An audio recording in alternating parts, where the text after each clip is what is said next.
secara komprehensif ya.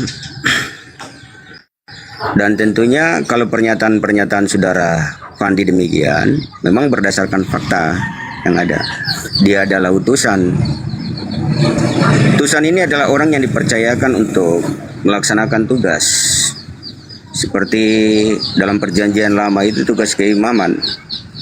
Sakaria setiap tahun dia harus menjalankan tugas sebagai imam. Musa juga demikian berkata, dia adalah utusan. Mana dia melaksanakan tugas untuk membawa bangsa Israel ya. Oleh sebab itu dia juga dikatakan seorang nabi. Demikian. Banyak hal-hal yang merupakan atribut daripada Yesus itu sendiri, dan itu dijadikan dasar bagi saudara-saudara kita yang Islam. Menjadi salah satu acuan secara logika juga tidak bisa diterima. Dan ini juga yang merupakan sampai hari ini juga. Kalau misalnya timbul pertanyaan seperti Bang Fandi, apakah Yesus ini melaksanakan tugas sebagai seorang utusan, dan dalam pernyataan-pernyataannya bahwa dia tidak mengatasnamakan dirinya, ya, dia tidak memproklamirkan dirinya. Seperti Yohanes contoh, bahwa ketika Yesus bertemu dengan Yohanes pada waktu itu, Yesus menyatakan kepada Yohanes, dan kemudian Yohanes berkata bahwa aku adalah orang yang berseru-seru di padang gurun, dan aku tidak layak membaptis engkau. Dan Yesus berkata, biarlah ini menjadi salah satu penggenapan firman Tuhan. Dia menyadari bahwa Yohanes ini adalah seorang utusan, dan Yesus ini adalah guru, rabi. Mengapa status demikian ada perbedaan? Karena Yohanes juga menyadari bahwa dia lahir dikandung oleh seorang perawan Maria, dan kandungannya bukan hanya kandungan Yesus yang dikandung itu bukan karena hubungan biologis, bukan hanya hubungan fisik, tapi dia dikandung dari Roh Kudus. Maka kita boleh simpulkan bahwa Yesus ini dari sorga, Yesus ini dari atas. Mengapa kemudian dia berkenosis untuk menjadi manusia? Sehingga atribut-atribut, jabatan-jabatan atau panggilan-panggilan Yesus ini adalah panggilan-panggilan yang lazim dilakukan oleh bangsa Yahudi pada waktu itu. Mereka menganggap bahwa Yesus ini adalah rabi, mereka menganggap bahwa Yesus adalah utusan, dan secara manusia ini layak untuk disandang oleh Yesus. Tapi ketika dia naik ke surga, bahwa dia duduk di sebelah kanan Allah Bapa untuk mempersiapkan kerajaan Allah. Mengapa demikian? Karena dia sudah selesai melaksanakan tugas misi penyelamatan itu sendiri, dan dikaderkan oleh murid-murid Yesus. Dan tentunya kita boleh pahami juga bahwa Yesus ini manusia 100% dan Yesus ini manusia Allah 100%. Karena dia dapat melakukan segala sesuatu. Mengapa demikian pernyataan-pernyataan Yesus? Karena dia adalah orang yang diutus menyatakan misi. Tapi ketika dia naik ke surga, dia punya otoritas yang tunggal. Mungkin hanya ini pernyataan saya, Pak Fandi. Tuhan.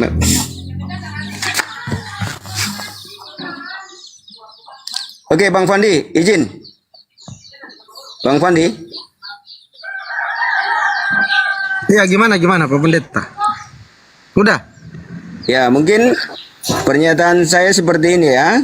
Memang saya tidak sertakan ayat karena memang kondisi saya ini sementara dalam proses bekerja ini, Bang Fandi. Kalau kita mau melibatkan ayat-ayat Alkitab juga, saya bisa ambil waktu ya, supaya kita janjian diskusi gitu. Ya, ini kan sharing-sharing aja. Silakan catat, sharing sama Pak Pendeta Seprianus Bentley. Silakan. Bang Fandi. Iya, gimana? Enggak, bincang-bincang santai aja dulu Pak Pendeta ya, barang 10, 15 sampai 20 menit ya.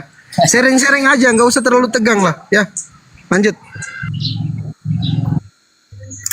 Oke, saya akan nanggapin sedikit ya.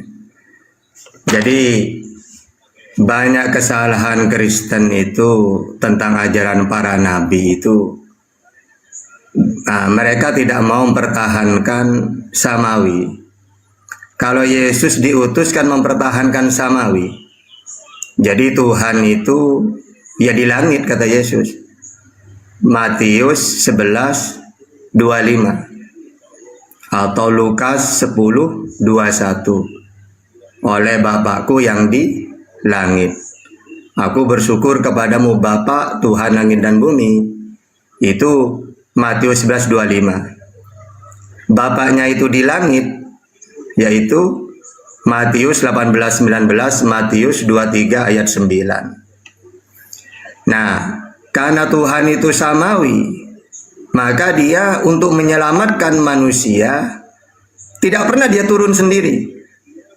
Contohnya 2 Tawarikh 6:18, dia tidak mau turun sendiri.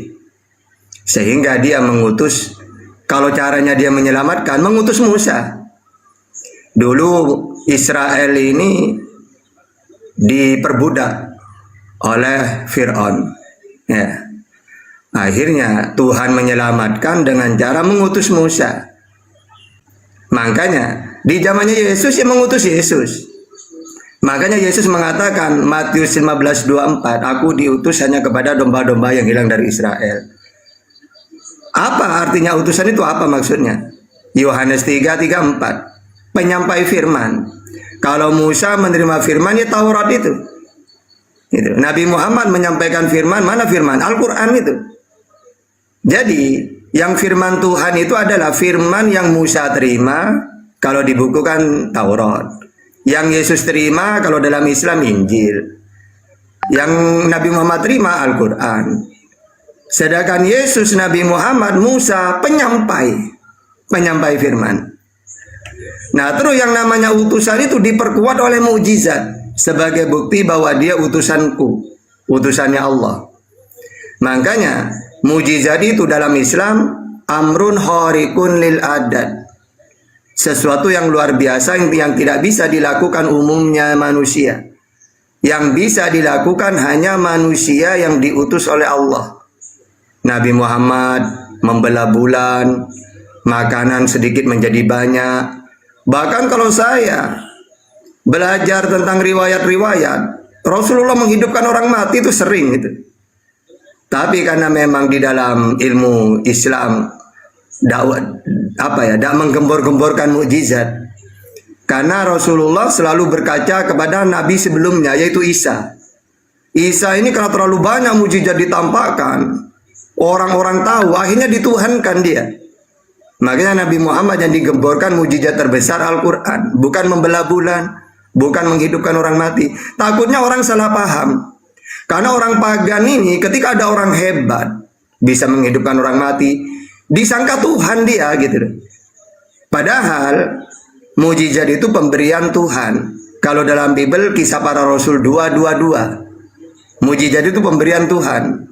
Dan dibuktikan oleh Yesus ketika menghidupkan Lazarus. Yohanes 11:41-44. Apa kata Yesus? Ya Tuhan, karena banyak orang yang mengelilingi aku, biar mereka percaya bahwa aku ini utusanmu. Ibaratkan gini loh, Tuhan, aku ini kan utusanmu.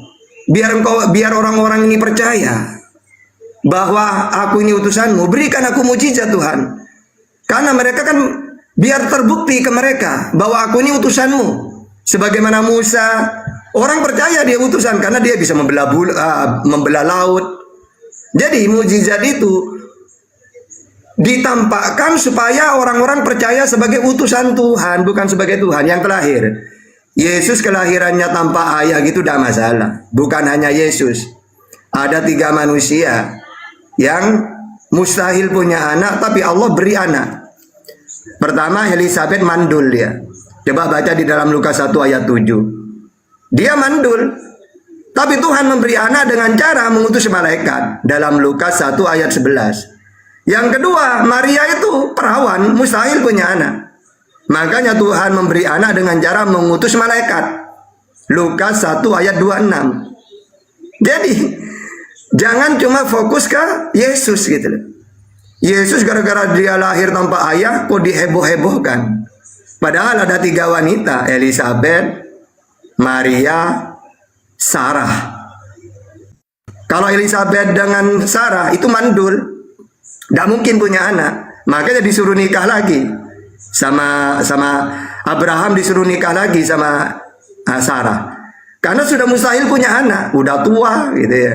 Begitu juga Elizabeth gitu. Tapi 3-tiganya Allah mengutus malaikat dulu sebelum mereka hamil.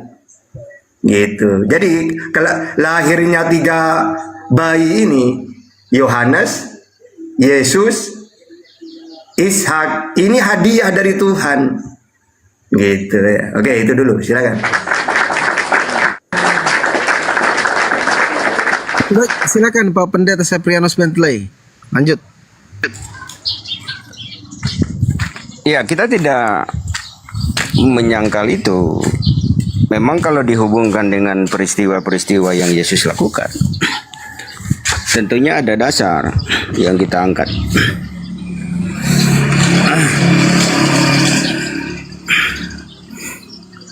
Ini kan merupakan hal yang sudah seringkali kita diskusikan dalam konteks lintas agama, dan ini selalu dikomandangkan untuk menjadi dasar atau acuan bagi kita. Memang pernyataan-pernyataan seperti ini juga kami tidak menyangga untuk hal demikian, karena berkaitan dengan peristiwa atau historis yang terjadi. Wadi? Hah? Ya, izin Pak Tata. Ada Oh, iya. 85 apa? Hah? 285. 285 kali? Tidak, Oh iya, bawahnya. diskap ya saja. Pak Tata dan Pak Fandi, Oke. saya mengapresiasi ya pernyataan dari Pak Tata ya, sebagai Ustadz ya, Ustadz. Bukan. Profesi ini Bang Tata ini apa, Ustadz? Bukan. Caca. Hah? Caca. Oke Bang Tata. Ya Bang Fandi, izin ini karena mungkin saya juga harus menyampaikan data ini dalam arti bahwa saya tidak hanya berargumentasi, karena banyak taping-taping ini Pak Pendeta itu hanya menganalisa saja dan lain sebagainya. Tapi saya harus sertakan data. Izin saya beristirahat sebentar ini Bang Tata, karena berhubungan dengan pekerjaan saya hari ini, minta maaf. Oh iya, Tapi terima kasih banyak ini atas partisipasi, dan terima kasih banyak juga atas pengembangan-pengembangan tentang sebuah peristiwa tentang perjalanan Yesus. Dan itu pengajian yang secara komprehensif yang bisa kami terima. Tentunya mendasari bagi kami ya, Iya. untuk terus melihat dari sudut pandang yang berbeda. Oke. Oke, terima kasih banyak atas atensi Pak Fandi. Siap. Izin Pak Pendeta mau turun Ya. dulu ini. Baik, Pak Boleh. Pendeta, kalau selesai pekerjaannya kami bisa menunggu kok di sini. 1-2 jam enggak apa-apa, kami tunggu loh. Kalau Pak Pendeta masih mau bincang-bincang sebentar, kami menghargai, kami juga mengapresiasi Bapak Pendeta kalau berkenan untuk naik kembali sebentar setelah bekerja. Dengan menunjukkan data supaya kita bisa diskusi lebih lebih enak. Ya. Artinya lebih akurat lagi diskusi kita ya, jangan hanya menganalisa.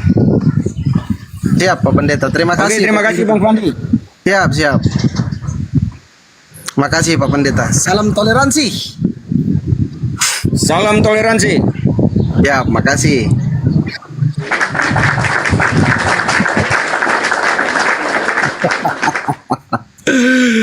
Ya, silakan dibuka mute-nya Catata. Ini memang menarik ya. Tadi narasi Catata itu keren kali, Catata.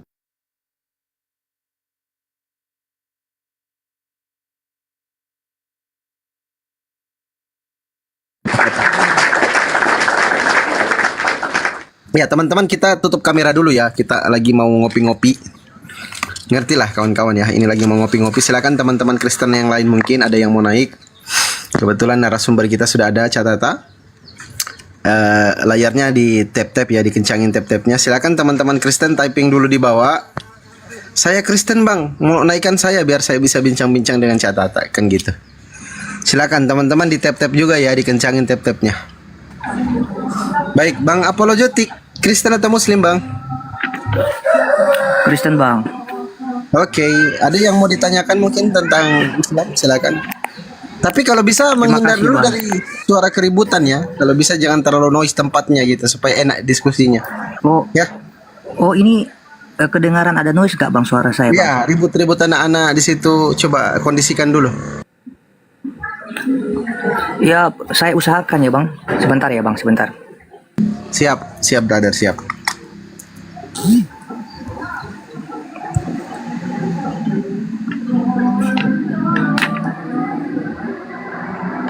Masih kedengaran bang? Udah lumayan sih. Catatan monitor catatan. Ya, lanjut. Silakan brother. Oke, Kalau habis brother. bertanya di Terima mute kasih. ya brother ya. Di habis bertanya di mute Ya, supaya ya. tidak doubling. Ya, Lanjut. brother. Saya sebut brother aja ya supaya kita sama-sama akrab ya. Salam sapa akrab.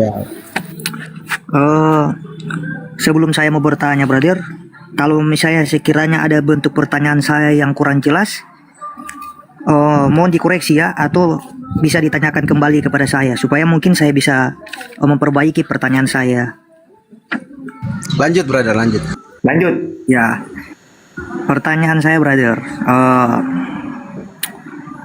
apakah brother meyakini bahwa baginda Rasulullah Nabi Muhammad itu selamat dalam arti dia masuk surga? Nabi Muhammad bukan hanya selamat, bukan hanya masuk surga, tapi dia manusia pertama kali masuk surga. Coba baca hadis Muslim 505. Ana aksarul anbiya tabaan yaumal qiyamah wa ana awwalu man yaqra'u babal jannah. Saya adalah nabi yang paling banyak pengikutnya di hari kiamat dan saya orang yang pertama kali mengetuk pintu surga. Yang kedua, di dalam hadis Al-Tabrani, di dalam kitab Al-Mujam Al-Awsat nomor 942, atau Ibnu Adi dalam Al-Kamil, ya, atau di Ibnu Abi Syaibah nomor 31802. Al-jannatu hurimat 'alal anbiya hatta adkhulaha wa hurimat 'alal umami hatta tadkhulaha ummati. Surga itu tidak boleh dimasuki seluruh nabi sampai aku memasukinya. Surga pun tak boleh dimasuki umat nabi manapun sebelum umatku memasukinya. Jadi Nabi Muhammad bukan hanya masuk surga, justru nabi-nabi siapapun tak boleh masuk sebelum Nabi Muhammad dulu. Gitu ya. Oke, lanjut silakan dibuka mute-nya brother. Bertanya lagi sampai puas lah kau bertanya. Terima kasih brother. Berarti menurut brother, Nabi itu Nabi Muhammad berarti dia bukan hanya sekedar selamat, bukan hanya sekadar masuk surga, tapi juga memiliki begitu banyak pengikut. Dalam arti karena dia adalah orang-orang yang pertama kali masuk surga. Terima kasih bang penjelasannya bang. Tapi saya mau sanggah ya bang. Ya, silakan. Di dalam Quran surat Az-Zumar bang 54 bang, wa anibu ila robikum wa aslimu lahu min qabli ayatiyakumul asabu sumala tungsorun, dan kembalilah kamu kepada Tuhanmu dan berserah dirilah kepadanya sebelum datang asap kepadamu kemudian kamu tidak dapat ditolong. Ya, pertanyaan Ayat saya berapa? bang, Ayat berapa? ayat 54 bang, Quran surat Az-Zumar ayat 54. Oke, terima kasih bang. Jadi lanjut bang. Jadi kan di sini dikatakan dan kembalilah kamu kepada Tuhanmu dan berserah dirilah kepadanya sebelum datang azab kepadamu kemudian kamu tidak dapat ditolong. Pertanyaannya saya bang, apakah semasa hidup Nabi dia tidak pernah melakukan dosa bang? Dan bukankah di dalam Al-Quran bang dikatakan bahwa saya bacakan Kamu hadis ayat dulu, ya, itu Bang. menurutmu itu untuk siapa ayat itu? Ya, ini saya mau tanya bang, apakah Nabi pernah berbuat dosa enggak bang? Semua Jadi, para nabi itu maksum dalam Islam. Sebentar dulu Maksud catatan, itu sebentar dulu. dijaga. Sebentar dulu. Tadi bawa ayat Al-Quran untuk apa itu? Pertanyaannya apa di ayat Al-Quran itu? Ya, di sini kan dikatakan bahwa kembalilah kamu kepada Tuhanmu dan berserah dirilah kepadanya sebelum datang Oke. azab kepadamu. Kemudian Baik. kamu tidak dapat ditolong. Baik. Ini berarti Bang, Sebentar, sebelum pertanyaanmu yang ketiga tadi, kamu yang kedua dulu, ini kan Al-Quran kau bawa. Iya, Yang kamu tidak tahu, terus kau uraikan berdasarkan ketidaktahuanmu. Makanya kamu mute dulu, dijelaskan dulu yang ini. Silakan catatan. Oke. Oke, Ini saya bagi jelaskan. orang-orang yang melampaui batas. Katakanlah, hai hamba-hambaku yang melampaui batas terhadap diri mereka sendiri. Janganlah kalian berputus asa. Jadi ayat sebelumnya itu bukan Nabi Muhammad di situ. Makanya dalam Islam itu wala tayasu min rohillah. Kita ini hambanya Allah, jangan putus asa kepada rahmatnya Allah. Makanya kalau nanti itu putus asa, ya, maka dan kembalilah kamu kepada Tuhanmu dan berserah dirilah kepadanya sebelum datang azab kepadamu. Kemudian kamu tidak dapat ditolong. Jadi dari tadi kamu membahas Nabi Muhammad terus pakai ayat ini. Sedangkan ayat ini untuk orang-orang yang putus asa kepada rahmatnya Allah, bukan Nabi Muhammad itu. Silakan, apa lagi? Oke, terima Baik. kasih Bang. Bisa sudah saya sanggah ini Bang atau masih ada tambahan Bang? Nggak ada. Oke, ya, jadi gini Bang maksudnya, salah satu juga yang saya mau katakan begini Bang, berarti intinya orang-orang yang berbuat, yang putus asa, yang artinya yang kehilangan jalan dari Allah ini berarti mereka harus berserah diri dalam arti harus bertobat. Ya itu Iya. pernyataan saya yang pertama dulu Bang. Kemudian terima kasih ya sudah ada penjelasan tadi. Di dalam sebentar ya Bang. Saya bahas hadis juga Bang. Hadis Jami At-Tirmizi nomor 2423. Semua anak cucu Adam banyak salah Bang. Terus? Nah, apakah Abang meyakini bahwa Nabi ini adalah keturunan dari Adam? Iya, cuma kalau para nabi itu maksum, ya, itu bedanya. Maksum itu apa? Ketika mereka, setiap manusia itu al-insanu mahalul khata' wa nisyan.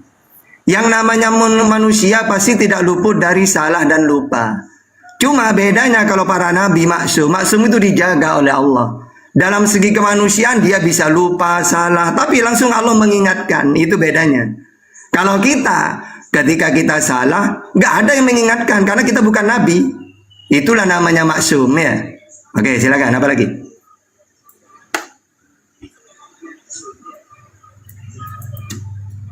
Ya, mute-nya dibuka bro, mute-nya dibuka. Kalau habis bertanya di mute ya. Sebentar ya Bang, sebentar. Silakan. Jadi Anda paham ya penjelasan tentang nabi dengan manusia itu berbeda ya. Oke. Kalau nabi itu maksum, jadi dijaga langsung oleh Allah. Baik, kau jangan buat kesalahan. Kalau ada sedikit silap ditegur oleh Allah supaya tidak salah, seperti itu. Beda kita dengan manusia. Silakan. Lanjut pertanyaan yang selanjutnya. Oke. Jadi pertanyaan selanjutnya Bang. Sebelum saya memaparkan dalil ya atau ayat Al-Quran ya Bang. Apakah Abang meyakini bahwa oke, nggak usah lah, saya masuk ke ayatnya aja lah. Quran surat Muhammad ayat 19 Bang. Ya, kenapa? Ya, kenapa Bang di ayat itu disuruh bahwa Nabi disuruh kita untuk bersolawat kepada Nabi dan jelaskan arti salawat itu apa Bang? Masa ayat surat Muhammad gitu? Quran surat Muhammad 19. Di mana itu? Coba baca. Tidak ada, bukan itu ayatnya, bukan surat itu. Quran surat Oke, ya tapi saya nggak punya HP yang satu Bang.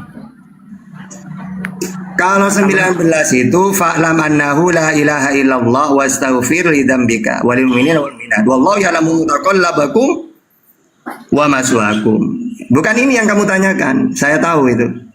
Enggak. Oke, sebentar ya saya mau cek dulu soalnya saya nggak punya HP yang satu Bang.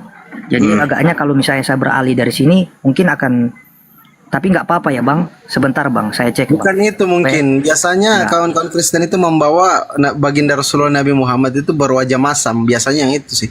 Enggak, intinya gini Bang, pertanyaan saya gini Bang. Tapi Silakan, saya tetap akan pastikan memberikan data ya Bang, supaya nggak kelihatan saya hanya berasumsi Bang. Oke, jadi intinya begini Bang. kenapa ada ayat yang memerintahkan bahwa kita disuruh untuk bersolawat kepada Nabi. Oke. Dan apa maksud Yang dari solawat? oke, sudah saya jawab. Yang kamu mau tanyakan mungkin Al-Ahzab 56 ya.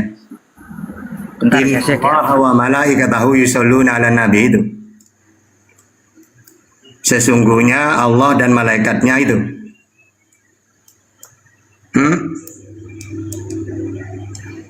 Dia cek dulu katanya. Ini bertanya saja ndak tahu pertanyaannya. Astagfirullah. Ya, di tap-tap layar teman-teman ya. Yang baru bergabung, assalamualaikum. Yang salam, waalaikumsalam warahmatullahi wabarakatuh, brother and sister.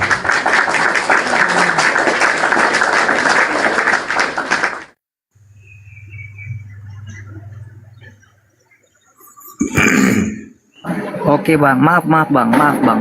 Tadi saya salah kasih dalil bang, maaf bang, maaf.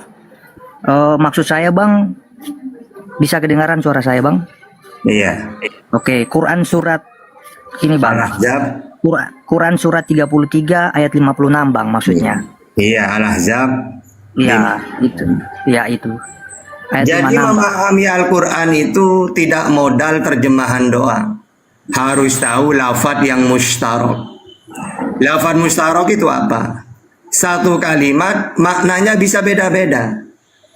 Contohnya kalimat ruh. Ruh itu bisa bermakna malaikat. Fa'arsalna ilaiha ruhana, itu malaikat. Allah mengutus ruh, yaitu malaikat Jibril. Kadang-kadang bermakna Quran. Yanzilul malaikatu birruh. Malaikat turun membawa ruh, yaitu Al-Quran. Begitu juga sholawat.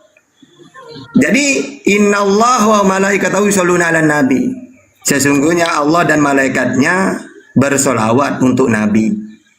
Nah, solawatnya Allah itu rahmat. Jadi Allah memberi rahmat, keberkahan kepada Rasulullah. Maknanya solawat di situ. Nah, kalau solawatnya kita, ya ayyuhalladzina amanu, wahai orang yang beriman, bersolawatlah. Ini sama dengan kita. Jangan mengatakan cuma Nabi Muhammad yang disolawati. Semua para nabi. Wassalamun alal mursalin. Bersolawatlah kamu kepada semua para nabi.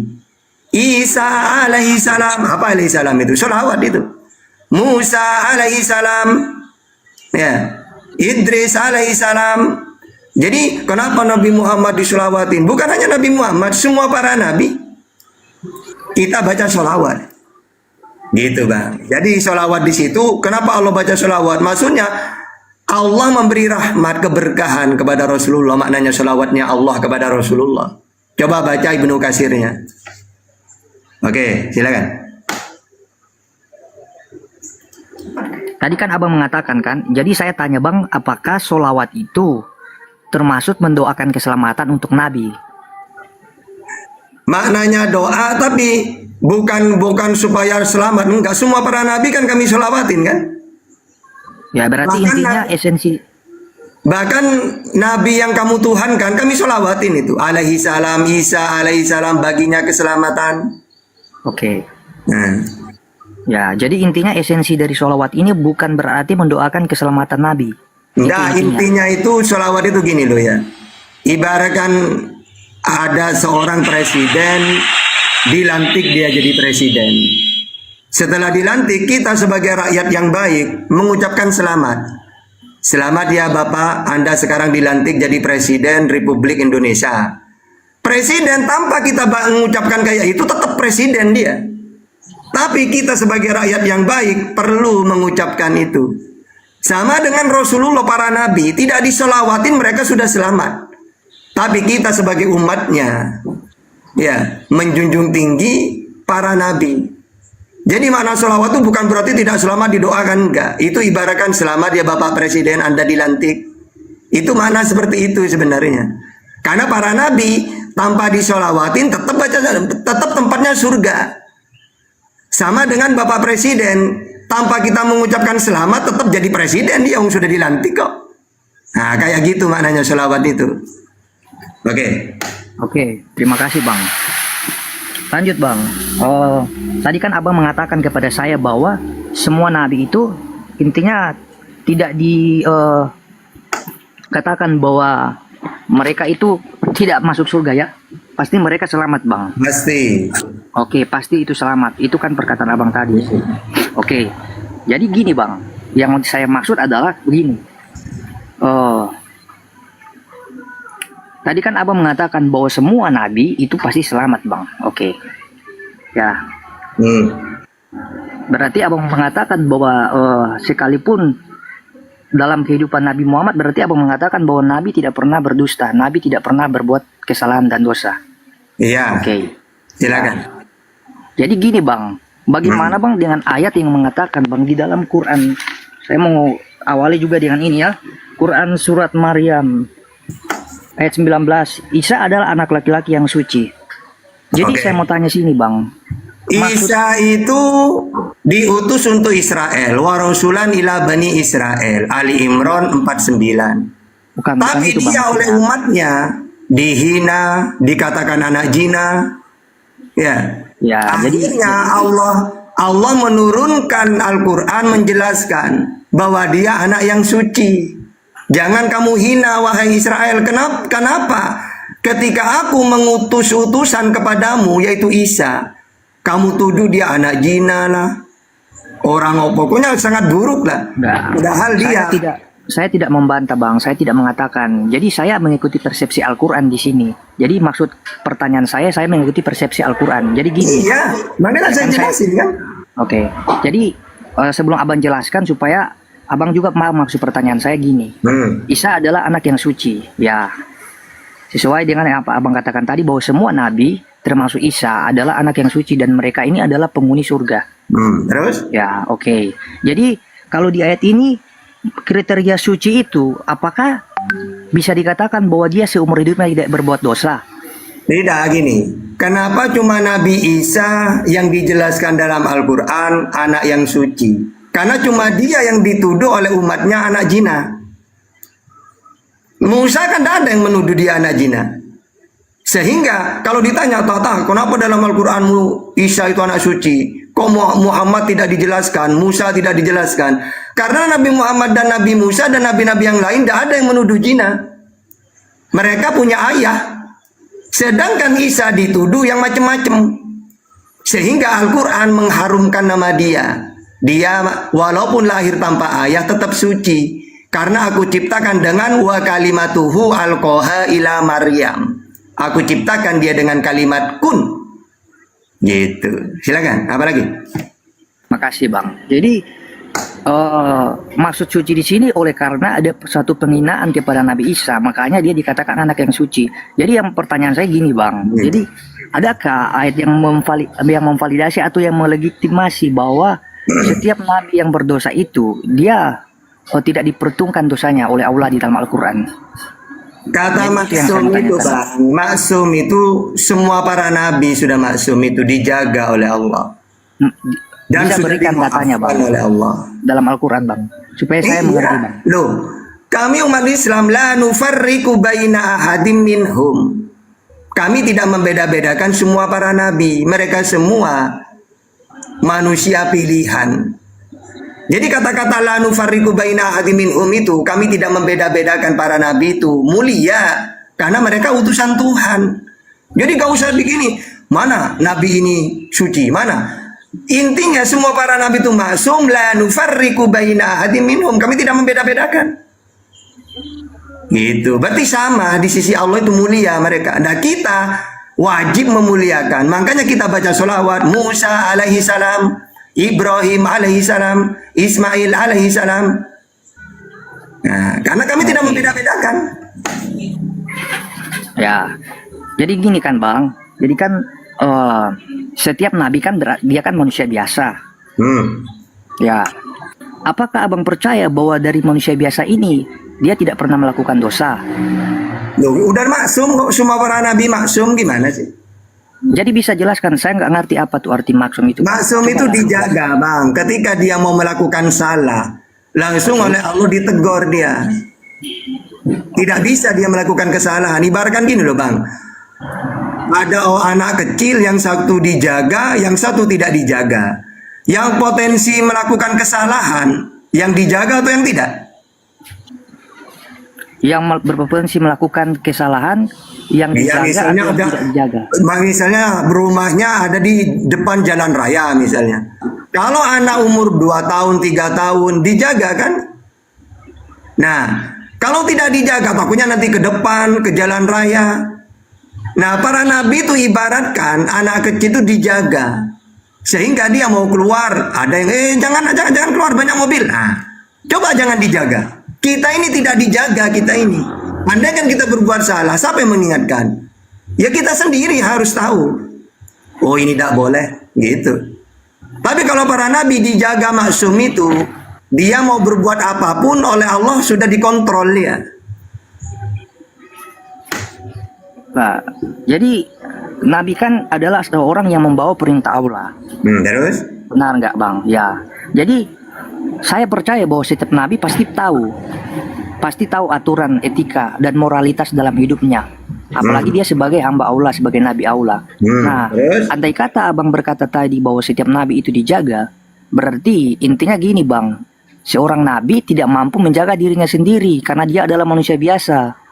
Nah, pertanyaannya gini yang saya maksud, mengapa Abang tidak mengakui? Mengapa Abang Sebentar. tidak mengakui? Jangan ini bukan komal komedi ya, ini komal diskusi lintas agama berarti. Enggak, Jangan gini. komedian. Oke, ya. Jadi gini Bang, tadi kan Abang berkata kan bahwa Nabi itu dijaga, dia mau berbuat sesuatu yang salah itu langsung ditegur oleh Allah. Ya, berarti itu menandakan bahwa Nabi itu adalah manusia biasa yang tidak terlepas yang dari namanya kilaf atau Memang kesalahan. sifatnya para nabi itu Bang, al-a'radul basariyatul lati la tuaddi ila nafsin fi maratibihimul aliyah. Oke. Jadi sifat-sifatnya para nabi itu sama dengan kita, wong manusia kok. Kalau dia lapar ya makan dia. Nah, itu Kalau yang saya ngantuk maksud. ya tidur. Nah, itu yang saya maksud. Jadi Ya, makanya. saya hanya minta pertanggungjawaban Abang untuk Kenapa? mengakui aja bahwa Nabi ini juga manusia biasa, Bang. Iya, Yesus Ya. juga manusia biasa. Bang. Makanya dalam Yohanes 5:30, aku tidak bisa berbuat apa-apa dari diriku sendiri. Kan gitu kan? Ya. Nah, Oke. Jadi kriteria seseorang untuk dikatakan bahwa dia itu diterima oleh Allah Subhanahu wa taala juga atau taubatnya diterima oleh Allah Subhanahu wa taala. Kalau kita lihat Bang di dalam hadis Ibnu Majah 4243 ini tentang taubat diterima itu sebelum sakaratul maut, Bang. Apakah Abang mau mengatakan bahwa hadis 4243 ini dalam Ibnu Majah maksud ini ini? Bang, tak kasih tahu Bang.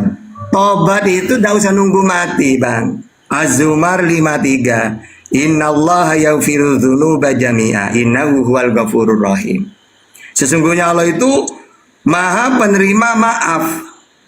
Dosa apapun diterima oleh Allah kalau bertobat. Kenapa? Innallaha huwal ghafurur rahim. Karena dia Maha, innahu huwal ghafurur rahim, karena dia Maha pemaaf. Di Bible juga sama, Bang. 1 Yohanes 1 ayat 9. Allah itu Maha penerima maaf. Kapanpun kita berdosa, seketika itulah kita harus bertobat. Makanya Yesus mengajarkan bertobat. Matius 18:3-8. Diberitahu caranya. Bagaimana caranya kata Yesus? Lukas 11 ayat 4. Ya Tuhan, ampunilah dosa kami. Istighfar kan itu. Iya, itu ada dalam Kristen diajarkan seperti itu.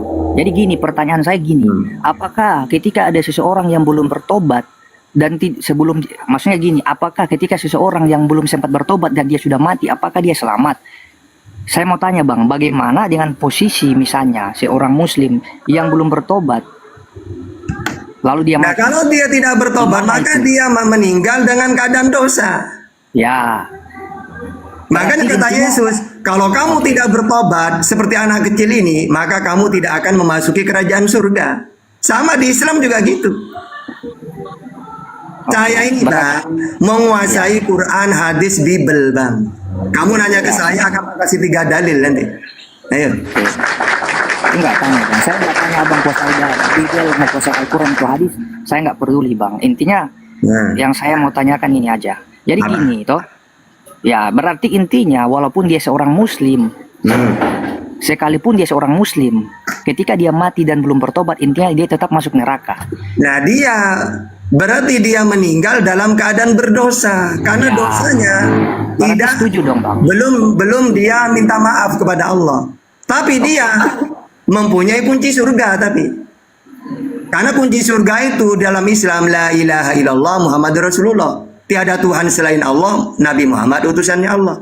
Begitu juga kunci surga menurut Yesus. Yesus kunci surga apa? Mengenal satu-satunya Allah yang benar dan mengenal Yesus sebagai utusan. Sama.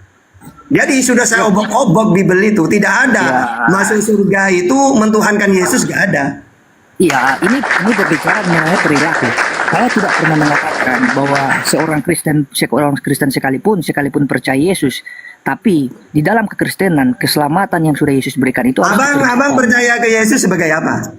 Ya, saya percaya sebagai Tuhan. Nah, masalahnya gini, masalahnya. Dengar dulu Bang, masalahnya ketika seseorang mengatakan dia percaya kepada Yesus, tetapi perilaku dan sikapnya tidak sesuai, maka sama juga. Bang, gini Bang. Saya sebenarnya gak tega kalau nanya ke Kristen, karena Kristen tidak ada yang paham Bible sebenarnya. Maka saya malu bertanya itu, tidak enak saya, tidak tega. Silakanlah, itu menurut saya. Makanya ada nggak masuk surga itu mentuhankan Yesus dalilnya? Ada nggak? Satu aja. Kalau sebagai utusan banyak dalilnya. Paham nggak Bang? Matius 7 yang dikatakan nih. Coba gimana bunyinya? Oke, orang-orang Islam sering mengatakan seperti ini ya. Pada hari-hari terakhir Yesus akan berkata, banyak orang akan berkata, Tuhan, Tuhan, bukankah kami telah bernubuat demi namamu, mengusir setan demi namamu, dan membuat mujizat demi namamu. Nah, untuk membedakan itu justru dia tidak mau dikatakan Tuhan, justru diusir orang manggil dia Tuhan. Kita beda satu-satu ya. Oke, kita beda satu-satu. Apakah orang-orang kriteria orang-orang yang diberi kuasa, diberi mujizat itu siapa? Apakah bukan orang yang percaya Yesus? Oke, percaya Yesus sebagai apa? Percaya Yesus sebagai Tuhan. Tadi kan Abang dalilnya? Di mana dalilnya?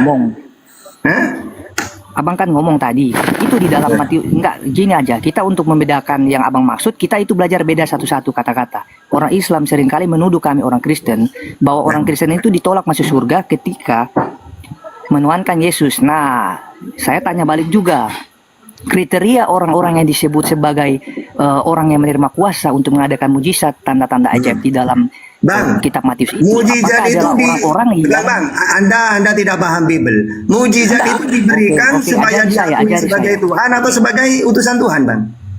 Oke, ajari saya. Yesus mengakui dirinya sebagai utusan, tapi juga sebagai Tuhan. Di mana dalil? Yohanes 13 ayat 13. Itu Tuhan itu, Bang. Enggak, persoalannya kalau saya mau persoalkannya ke Islam juga, kata Rob dan Rab itu. Saya mau tanya Bang. Nah, Nabi juga disebut Rob, Allah juga disebut Rob. Apakah Rob itu disebut sebagai Tuhan yang Maha Kuasa juga? Kalau Rob itu kepada Allah, Tuhan semesta alam, Bang. Alhamdulillahirabbil alamin. Segala puji bagi Allah, Tuhan semesta alam. Disebut sebagai Rob. Kenapa Nabi disebut Rob? Kenapa kepada Nabi disebut Rob? Lah, bermakna Tuhan berarti. Enggak, bermakna Tuhan ya. Tapi kenapa Muhammad mengatakan Yesus itu Tuhan apa Tuhan? Muhammad mengatakan taat kepada Allah sama saja taat kepada saya. Nah iya, taat kepada Allah sebagai Tuhan, taat kepada Nabi Muhammad sebagai utusan Tuhan. Nah kamu taat kepada Yesus sebagai apa?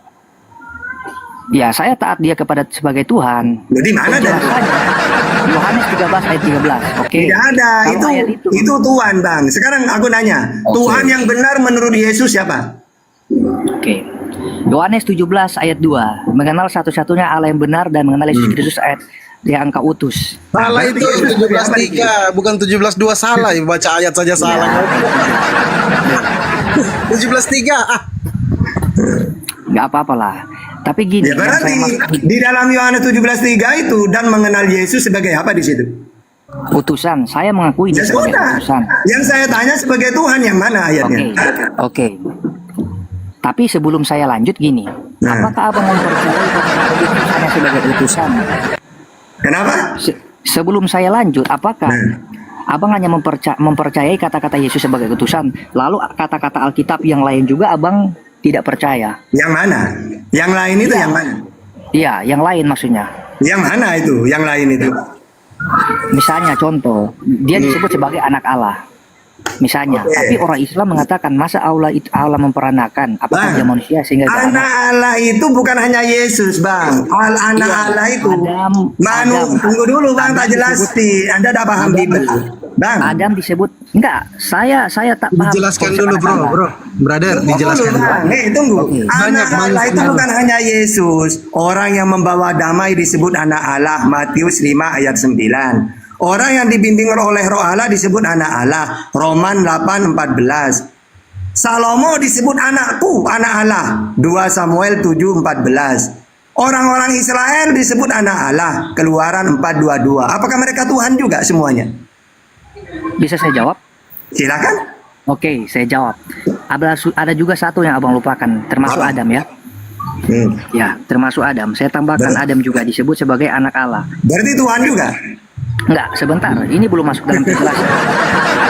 Saya hanya menambahi data yang Anda ceritakan kepada saya, data yang Anda paparkan kepada saya. Jadi gini, Adam disebut konteks dalam penciptaan sebagai anak Allah. Semua kita disebut orang Kristen. Tapi semua orang yang menerimanya diberinya kuasa supaya menjadi anak-anak Allah, yaitu mereka yang percaya dalam namanya. Orang yang percaya dalam nama Yesus disebut sebagai anak-anak Allah. Dan lalu abang katakan orang yang membawa damai disebut anak-anak Allah. Banyak ayatnya bang. Lalu apakah Terus, dengan yang mereka apakah disebut anak Allah sebagai itu Tuhan? Dengar dulu bang, apakah dengan dikatakan mereka anak Allah, apakah mereka Tuhan? Ya tentu saja memang bukan. Tapi ingat baik, ada satu ayat yang membedakan. Yang membedakan, sebentar ya saya buka data. Silakan. Oke, sebentar. Yang membedakan antara anak-anak Allah yang dimaksudkan kepada Adam, kepada orang Kristen yang percaya kepada nama Yesus. Jadi gini, untuk yang pertama saya jelaskan ya. Orang Kristen memanggil sebutan Tuhan sebagai Bapa. Itu menerangkan kepada kita atau mengatakan kepada kita bahwa begitu dekatnya hubungan orang-orang Kristen dengan Tuhannya. Jadi ada istilah di dalam Apa Tuhannya Perjanjian Kristen? Lama. Perjanjian Lama mengistilahkan seperti ini juga, Bang. Yesus berkata, anak-anak Abraham itu, bukankah Abraham adalah bapak kami? Jadi Abraham itu disebut sebagai bapak dalam orang-orang Yahudi, dan juga dalam istilah orang-orang Yahudi, Allah yang mereka kenal itu disebut sebagai Bapa juga. Makanya Yesus mengatakan waktu dia mengajar kepada orang-orang Yahudi. Nah, saya lanjut saja dalam konsep mengenai tentang anak Allah. Anak-anak Allah yang dimaksud anak Adam adalah anak Allah, manusia adalah anak Allah, orang-orang yang percaya Yesus adalah anak Allah. Itu berbeda dengan yang disebutkan kepada Yesus. Datanya di dalam Yohanes. Sebentar ya, Yohanes pasal 1. Yohanes pasal 1 ayat 18. Tidak ada seorang pun yang pernah melihat Allah, tetapi anak tunggal Allah yang ada di pangkuan Bapa, dialah yang menyatakannya. Jadi konsep anak Allah yang dimaksudkan kepada Yesus ini adalah konsep anak Allah sebagai anak Allah tunggal satu-satunya yang ada di surga. Pertanyaannya Bang, apakah anak Allah itu Tuhan juga sama seperti Allah gitu? Oke. Ya sama Bang. Hah? Saya tanya, manusia, abang manusia, ya kan? Betul. Abang anak manusia, apakah abang bukan manusia? Saya tanya. Iya, saya anaknya Ya. manusia. Nah, Kalau terus- anak Allah berarti Allah juga gitu. Ya iyalah. Berarti Salomo Tuhan juga. Karena di dalam 2 Samuel, anakku Oke, kata Tuhan. enggak, sebentar. Saya belum lanjutkan mengenai tadi, Bang. Gimana? Saya mau bertanggung jawab dulu dengan data yang saya paparkan Ya, tadi. ya, silakan. Jadi Yang yang mana? membedakan antara Yesus dan Adam dan manusia lainnya, yaitu juga orang Kristen yang disebut sebagai orang yang percaya Yesus adalah anak Allah. Ini kami Ya. berbeda, Bang. Kami meyakini bahwa sebentar ya, supaya saya tidak dikira ngaco, saya buka data juga. Silakan. Oke. Padahal anak Allah itu bentuk alegoris ya Catata ya, bukan menunjukkan bahwa dia Tuhan. Yohanes 1 ayat 12. Tetapi semua orang yang menerimanya diberinya kuasa supaya menjadi anak-anak Allah, yaitu mereka yang percaya dalam namanya. Jadi orang-orang yang percaya kepada Yesus diberikan kuasa. Jadi diberikan kuasa. untuk Percaya menjadi itu anak sebagai Allah. apa? Jadi saya bisa juga mengangkat seseorang Gini, menjadi Bang. anak saya. Kamu mau ngomong percaya ke Yesus. Saya juga percaya, Bang, sebagai utusan Tuhan di Israel, Matius 15:24, sebagai Nabi, Markus 6 ayat 4, penyampai firman, Yohanes 12:50, dan mentuhankan Allah, Matius 11:25. Saya percaya. Pertanyaannya Abang sebagai percaya. apa gitu Abang loh. percaya, iya. Abang percaya apakah Yesus bisa memberikan hidup yang kekal kepada abang? Iya, caranya kata Yesus hidup yang kekal mentuhankan Allah, mengakui Yesus sebagai utusan. Yohanes 17:3. Nah, Bang, kalau ingin hidup yang kekal, mengimani Yesus sebagai apa? Ya, saya mengimani Yesus sebagai Tuhan dan juga Nah, ada dalilnya. Nggak ada dalilnya itu. Kalau sebagai utusan ada dalilnya.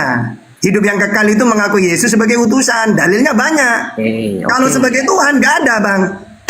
Ada. Baca itu Yohanes 1, baca Yohanes 1 coba. Baca. Ini Yohanes hidup yang 1. kekal gitu, coba.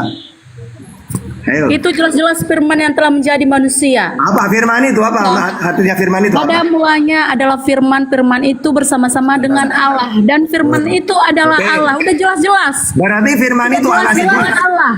Oke. Udah jelas-jelas di situ Berarti Tuhan itu Yesus itu Allah. Allah. Berarti Yesus itu Allah sendiri. Iya, Allah itu Kata sendiri. Yesus, Allahku ada di langit, Matius 18:19. Baca itu dari Matius. Baca Yohanes 1, udah jelas-jelas di situ.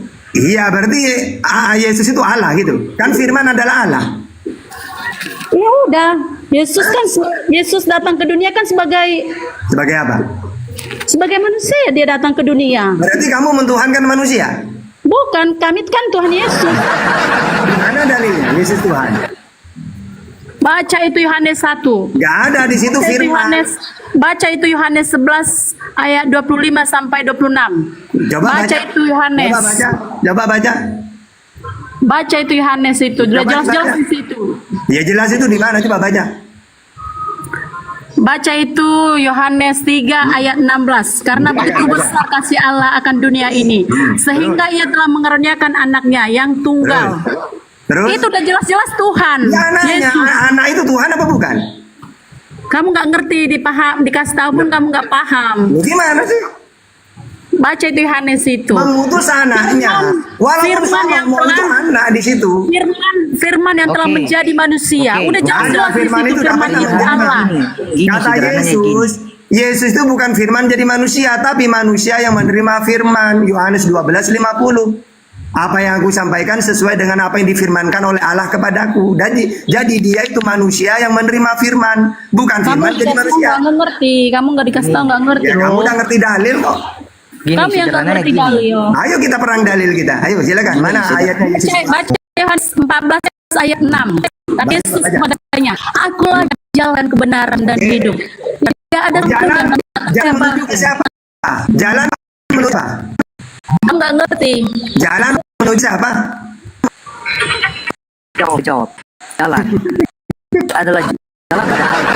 Nah, apakah Yesus, kalau Yesus tahu jalan Allah, berarti Yesus berasal di situ. Oke.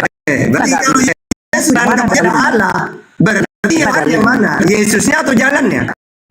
Di mana dalilnya? Dua-duanya juga. Sekarang gini, misalnya gini ya. Aku Tidak adalah seorang pun coba yang sampai perhatikan. kepada Allah Aku dan tanpa melalui aku. Tunggu Bang. Aku dan Bapak adalah satu. Gini dulu, Bang apologetik. Coba gantian kalau ngomong.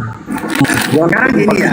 Misalnya ada sapam di depan istana. Ada saya Fandi mau nyelonong ke istana. Ada sapam mengatakan, kemana Van? Saya mau ketemu presiden. Oh gak bisa gitu, ini presiden Van. Harus melalui aku. Tidak akan sampai kepada presiden tanpa melalui aku. Ayo saya antar. Berarti yang presiden ini sapam apa? Oke. Kalau abang menganalogikan seperti itu, saya bisa analogikan seperti ini juga, Bang. Gimana? Yang pertama, percaya nggak kalau manusia itu hidupnya di tangan Tuhan? Iya, Yesus juga di Percaya. tangan Tuhan. Ya, percaya nggak? Berarti manusia mati itu berarti yang mampu menghidupkan dan mematikan manusia itu adalah Tuhan. Makanya Tuhan. Yesus Oke, sendiri dibangkitkan percaya. oleh Oke, Tuhan. bentar, Bang. Oke. Ya, tetapi ini, Bang, kenapa Yesus mengatakan, "Aku memberikan nyawaku sesuai dengan kehendakku"? Oke, pertanyaannya, Yesus sendiri bangkit sendiri atau dibangkitkan oleh Tuhan? Enggak, kalau dia enggak serahkan nyawanya, apakah dia bisa mati? Yang saya tanya, Itu pertanyaan awalnya. kalau Tuhan ini kan bangkit sendiri. Sudah terlalu jauh, Bang. Sudah terlalu jauh kalau abang bahas itu. Kalau bicara mengenai tentang kekuasaan otoritas Katanya yang berhak menjawab atas dulu. hidupnya. Sebentar, Siapa sebentar. yang Kan orang mati itu kan Tuhan kan? Ya Jadi sebentar sekarang dulu abang Catatan. percaya, Kenapa hidup gini dan gini? mati. Kenapa kamu takut jawab, Hidup dan brother? mati. Kenapa? Kenapa Nah, takut gini. jawab? Kenapa? Ada Enggak, apa sebenarnya? Sebentar. Untuk menjawab sebuah pertanyaan, kita perlu Apa ini tadi 7-8 pertanyaan dia jawab, kau satu saja kamu lari-larikan pertanyaan itu. kan tadi dia sudah menganalogikan. Kemudian saya bilang saya bisa menganalogikan juga. Analogi yang saya pakai, saya tanya sama abang tadi kan. Abang percaya bahwa nyawa hidup dan mati manusia di tangan Tuhan. Abang Iya, percaya, di oke. tangan Tuhan. Oke. Makanya Yesus Nah, sendiri kalau itu misalnya contoh, saya kasih sama contoh seperti begini. Yesus. Misalnya contoh, kalau misalnya abang mampu mempertahankan hidup abang dalam arti abang tidak bisa mati. Saya Gimana bisa itu, Bang? mati dan dibangkitkan oleh Tuhan sama seperti Enggak, bukan itu pertanyaan saya. Bukan itu pertanyaan saya. apa? Bukan itu pertanyaan saya, Bang. Jadi Pertanyaannya? pertanyaan saya gini, Bang. Kalau abang memiliki kepercayaan bahwa hidup dan mati abang itu di tangan Tuhan, terus kenapa abang mampu mempertahankan nyawa abang? Kalau abang nggak ngasih nyawa abang, berarti nggak ada seorang pun termasuk Tuhan sendiri yang mampu mencabut nyawa abang. Itu gimana, Bang? Loh, kalau saya ini waktunya mati ya mati. Waktunya Enggak, saya bukan tanya itu, saya nggak tanya itu, saya tanya kalau abang tidak mau memberikan hidup abang, dalam arti abang nggak mau mati nih ya. Bisa saya. Bisa Tapi saya. abang nggak gini, Bisa. abang nggak mau mati kan, abang bisa. Saya bisa Abang menyerahkan dan nyawa mati saya. manusia dikuasai oleh Tuhan, ya Bang. kan?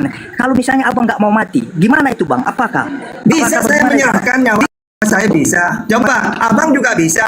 Bang, Bukan bang, itu bang, yang coba. maksudnya. Abang nggak mau diberikan di rel kereta api.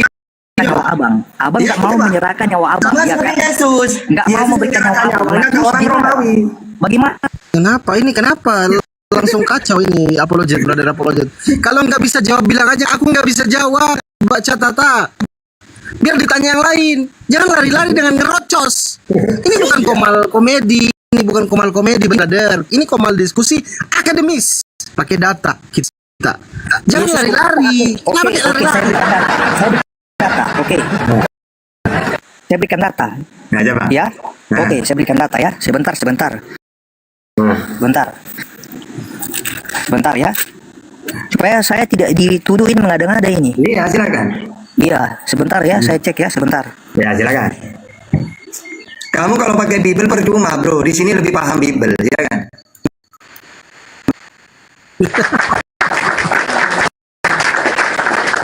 Enggak, ini bukan komal lawak-lawakan, bukan komal canda-candaan, bukan komal stand up. Kok ada orang yang mau stand up komedi di sini? Aduh.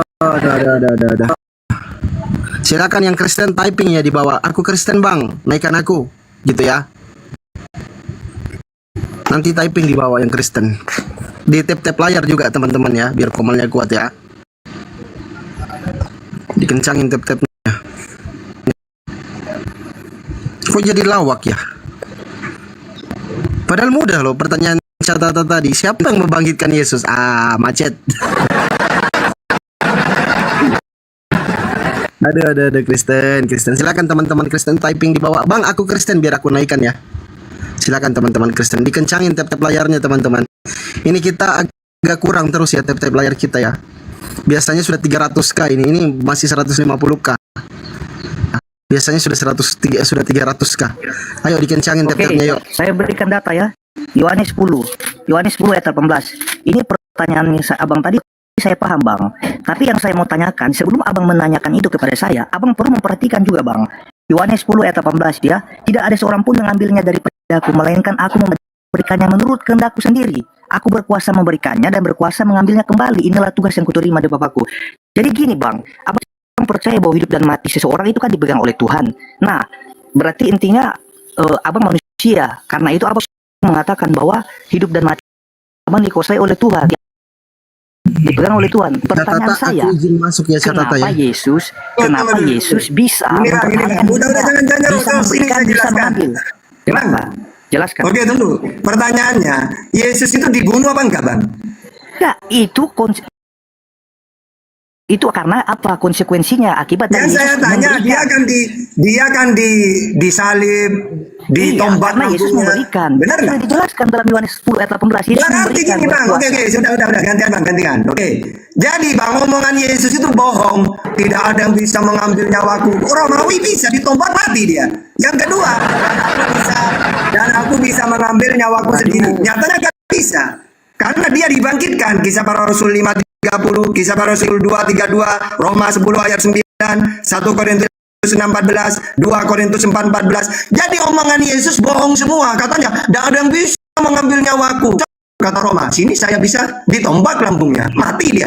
Terus aku bisa mengambil nyawaku, ternyata dibangkitkan dia, tidak bisa ngambil sendiri. Oke, silakan. Apa lagi? Oke, saya jawab ya. Saya jawab. Kembali lagi kepada Yohanes 10:18. Itu karena Yesus yang melegitimasi semua kematian dan kebangkitan. Kalau Yesus bisa berikan dari awal, Yesus berkata, gini bang, sesuai dengan percatatan Alkitab bahwa ketika Yesus mau dilempari orang Yahudi dengan batu, Yesus selalu menghindar. Kenapa? Karena dia tahu akan ada waktunya Udah, dia akan Bang. dibunuh. Bukan pada saat itu. Abang nggak bisa bantah bang dari ini bang. Abang nggak bisa bantah. Nggak ada satupun bukti yang abang Nggak bisa itu. Banyak kali dari ini. Seharusnya gini loh, Bang, gini Bang, tak kasih tahu Bang ya. Misalnya Abang gini, dan tunggu, tak kasih contoh. Abang mengatakan gini, tidak ada yang bisa mengambil nyawaku. Siapapun tidak bisa mengambil nyawaku. Terus Abang ngomong gitu di tengah rel kereta api. Kata kereta api, saya bisa. Ditabrak hancur Abang itu. Berarti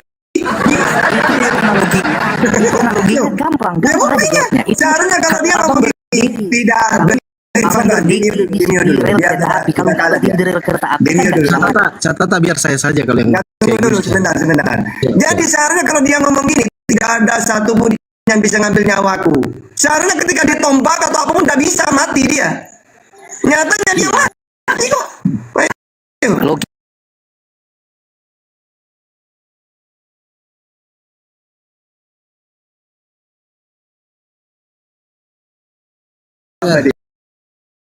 maunya gini brother. Nggak masuk. Maunya Intinya abang nggak gini. bisa bantah bang. Kok kenapa ngerocos terus? Maunya gini. Aku nggak mute. Aku nggak akan mute. Tapi Oke. kalau lagi satu menjelaskan, Anda mute dulu. Nanti Anda tanggapi kayak tadi loh, kayak awal tadi. Oke, Enak kali. silakan. Kan Oke, gitu. Silakan. Nanti catatan dulu, baru Anda. Jangan tantrum lah, jangan kejang-kejang kayak gitu. Sudah, saya nggak tantrum, saya nggak kejam-kejam. Silakan catatan, silakan. Makasih brother. Jadi kalimatnya itu ada dua ya. Tidak ada seorang pun yang bisa mengambil nyawaku. Ternyata dia ditombak, disalib, mati dia. Berarti ada yang bisa. Siapa? Ya mereka yang nombak itu. Yang kedua, dan aku bisa mengambil nyawaku. Nyatanya dia dibangkitkan oleh Tuhan. Berarti tidak bisa dia ngambil nyawanya sendiri. Berarti dua-duanya omongannya gagal. Gitu bang ya. Silakan. Nah, oke, sudah bisa ditanggapi bang. Oke, saya bacakan dalilnya kembali ya. Yohanes 10 ayat 18. Tidak ada seorang pun mengambilnya daripadaku, melainkan aku memberikannya menurut kehendakku sendiri. Aku berkuasa memberikannya dan berkuasa mengambilnya kembali. Inilah tugas yang kuterima dari Bapakku. Abang paham nggak kata bahasa Indonesianya ini bang? Serapannya ini bang. Jadi gini bang, saya analogikan seperti yang abang katakan tadi ya. Abang katakan kalau misalnya kamu berkata, tidak ada seorang pun yang mampu mengambil nyawaku. Kemudian kamu berdiri di rel kereta api. Kemudian kereta menjawab, ini aku yang bisa ngambil. Kan logikanya sederhana bang. Kalau saya nggak berdiri di kereta api, di rel kereta api, nggak mungkin saya ditabrak kereta api bang. Logikanya sederhana aja bang. Nggak usah terlalu jauh bang. Yesus berkata bahwa aku berkuasa memberikannya. Begini, soal Yesus ditombak mati oleh orang Romawi, Yesus dibangkitkan, itu karena ada perkataan Yesus dari sebelumnya. Yesus melegitimasi semuanya. Dia kan katakan, aku memberikannya, aku berkuasa. Kalau dia berkuasa, berarti semua yang telah terjadi itu karena apa? Ada persetujuan dari dirinya sendiri. Bukan atas dasar yang abang katakan tadi. Berarti kan gagal dong dalilnya. Oh, berarti kan gagal dong yang Yesus katakan. Nggak gitu bang. Tapi intinya dia ditombak kan? Apa abang Terus mau mati bantah? kan? Mau bantah apa bang? Mau bantah apa abang? Udah saya nanya, dia ditombak terus mati kan? Iya. Ya sudah. Terus apa masalahnya? Berarti apa masalahnya? bukan menyerahkan nyawa, memang dibunuh dia. Waduh, ini Loh. gimana bang? Abang ngerti nggak penjelasan saya? Andai Bang? kan dia tidak disalib, mati nggak dia? Oke. Kira-kira. Oke, silakan terus silakan. Udah saya nanya, andai kan dia tidak disalib, ditombak lambungnya, mati nggak kira-kira dia? Andaikan dia tidak disalib, terus ditombak lambungnya, Bisa mati nggak? ya kalau misalnya ditombak matilah bang. Nah ya sudah, berarti bukan menyerahkan nyawanya, memang dia dibunuh. Enggak, saya tanya. Di dalam penjelasan kita kan ada kan? Apakah Yesus mengetahui hari kematiannya? Andai kan dia itu tidak ada yang bisa ngambil nyawanya, mau ditombak pun nggak mungkin dia mati dia. Oke. Anda ada yang bisa ngambil nyawanya. Oke. Terus? Nah, udah. Yang kedua, dan dia bisa mengambil nyawanya. Emangnya benar-benar diambil atau dia dibangkitkan oleh Tuhannya? Oke. Sudah. Jawab. Sudah. Oke. Saya jawab ya. Jadi gini bang. Yesus mengetahui kematiannya. Di mana dia mengetahui kematiannya? Dia mengatakan kepada murid-muridnya, anak manusia akan diserahkan kepada orang-orang dan dia akan dihukum mati dan akan bangkit pada hari yang ketiga. Dari jauh hari Yesus sudah mengatakan tentang kematiannya. Kalau misalnya abang menganalogikan sesuatu seolah-olah bahwa Yesus itu loh tidak pernah bisa loh dipertanggungjawabkan perkataannya, karena buktinya apa? Dia mati, dia dibunuh. Udah bang, jangan diulang-ulang bang. Aduh, Bang. Jangan diulang-ulang. Kedua sekarang, dia mengambil nyawanya sendiri atau dibangkitkan? Itu loh pertanyaannya. Selamat Gimana? siang Bang Tata. Gimana? Selamat siang. Ya. Apologetik. Mengambil nyawa, menyerahkan nyawa dua hal yang berbeda. Iya, saya paham. Iya, saya paham. Coba gini Kan ya, siapa yang ini? lain izin, yang lain mute dulu, Bang Kingdom, Bang Chris sama Bang Crypto di mute dulu, kasih kesempatan Bang apologet dulu, silakan. Si abang apa yang tadi? Bang Tata atau Bang Fandi yang katakan tadi? Catata mungkin. Bang Kingdom di mute dulu ya. Silakan lanjutkan berdua dulu sama Catata. Bang Tata atau pertanyaan saya Bang Fandi atau Bang Tata yang bertanya yang menjelaskan kepada saya dari tadi. Saya yang bertanya. Oke, jadi kan tadi kan ada sebuah pernyataan kan tadi secara langsung bahwa Yesus itu kan dia buktinya dia mati kan, dia ditombak. Nah, kan Bang Crypto bilang kan tadi pernyataan memberikan dan mengambilnya itu adalah kedua pernyataan yang berbeda. Iya, sepakat. Itu dua pernyataan yang berbeda. Nah, di mana bedanya? Memberikan, yaitu ketika Yesus sudah mati, itulah dia memberikan. Dia memberikan. Jadi mengambilnya kembali adalah gini, Bang. Kalau misalnya Yesus berani mengambilnya kembali, otomatis juga dia tidak akan mati. Karena gini, sesuatu yang sudah ada, misalnya saya jelaskan pakai analogi gini. Misalnya dia sudah mau disalib nih. Kan ada orang-orang yang dibawa untuk mengatakan seperti ini, jikalau engkau anak Allah, selamatkanlah dirimu dan juga kami. Turunlah dari salib. Turunlah dari salib. Bang, Lalu jangan Yesus kemana-mana, tidak pernah Bang. mengatakan apa-apa. Ini saya menjelaskan loh pertanyaan dari Bang Crypto. Kan Bang Crypto mengatakan memberikan dan mengambil kan kedua pernyataan yang berbeda. Bang, Saya pertanyaannya jelaskan. dia itu mengambil sendiri atau dibangkitkan, Bang? Ya, dia melakukannya atas persetujuannya juga. Dan persetujuan. Pertanyaannya, dia bisa ngambil nyawa sendiri atau dibangkitkan oleh Tuhannya? Aku bisa Dia jawab. bisa Bang. mengambil. Dia bisa mengambil. Dia bisa mengambil. Iya, tapi kenyataannya dia dibangkitkan atau tidak gitu loh pertanyaannya. Bangkit dari antara orang mati. Iya, bangkit Bangkit, sendiri atau iya. dibangkitkan? Pertanyaannya bangkit sendiri atau dibangkitkan? Bangkit sendiri. Di mana dalilnya? Bang, Oke. dia dibangkitkan oleh Allah Bapa, Bang. Kisah Para Rasul 5:30, Kisah Para Rasul 2:32, Roma 10 ayat 9, 2 Korintus 6:14, 2 Korintus 4:14. Dibangkitkan oleh Bapa, oleh Allah. Sebelum dilanjutkan perhatikan kata-kata ini. Yohanes 18 ayat Langsung yang pakai ke- dalil aja, Bang. Di mana dalilnya dia Perhatikan. bangkit sendiri, gitu kan? Aku jawab. Ya, Aku bisa oke, jawab. saya akan jawab. Tapi saya awali juga dengan ini. Saya akan jawab ya. Saya akan jawab. Perhatikan ini. Inilah tugas yang kuterima dari Bapakku. Coba perhatikan Yohanes 10 ayat 18 bagian Kemana-mana. yang ke Bukan yang itu kece ini. pertanyaannya, Bang, apologetik. Enggak, iya, saya paham arah pertanyaannya. Siapa yang membangkitkannya kan? Kan abang mengatakan bahwa Bapa yang membangkitkan Yesus. Tapi perhatikan dulu ini. Apa? Perhatikan dulu ini.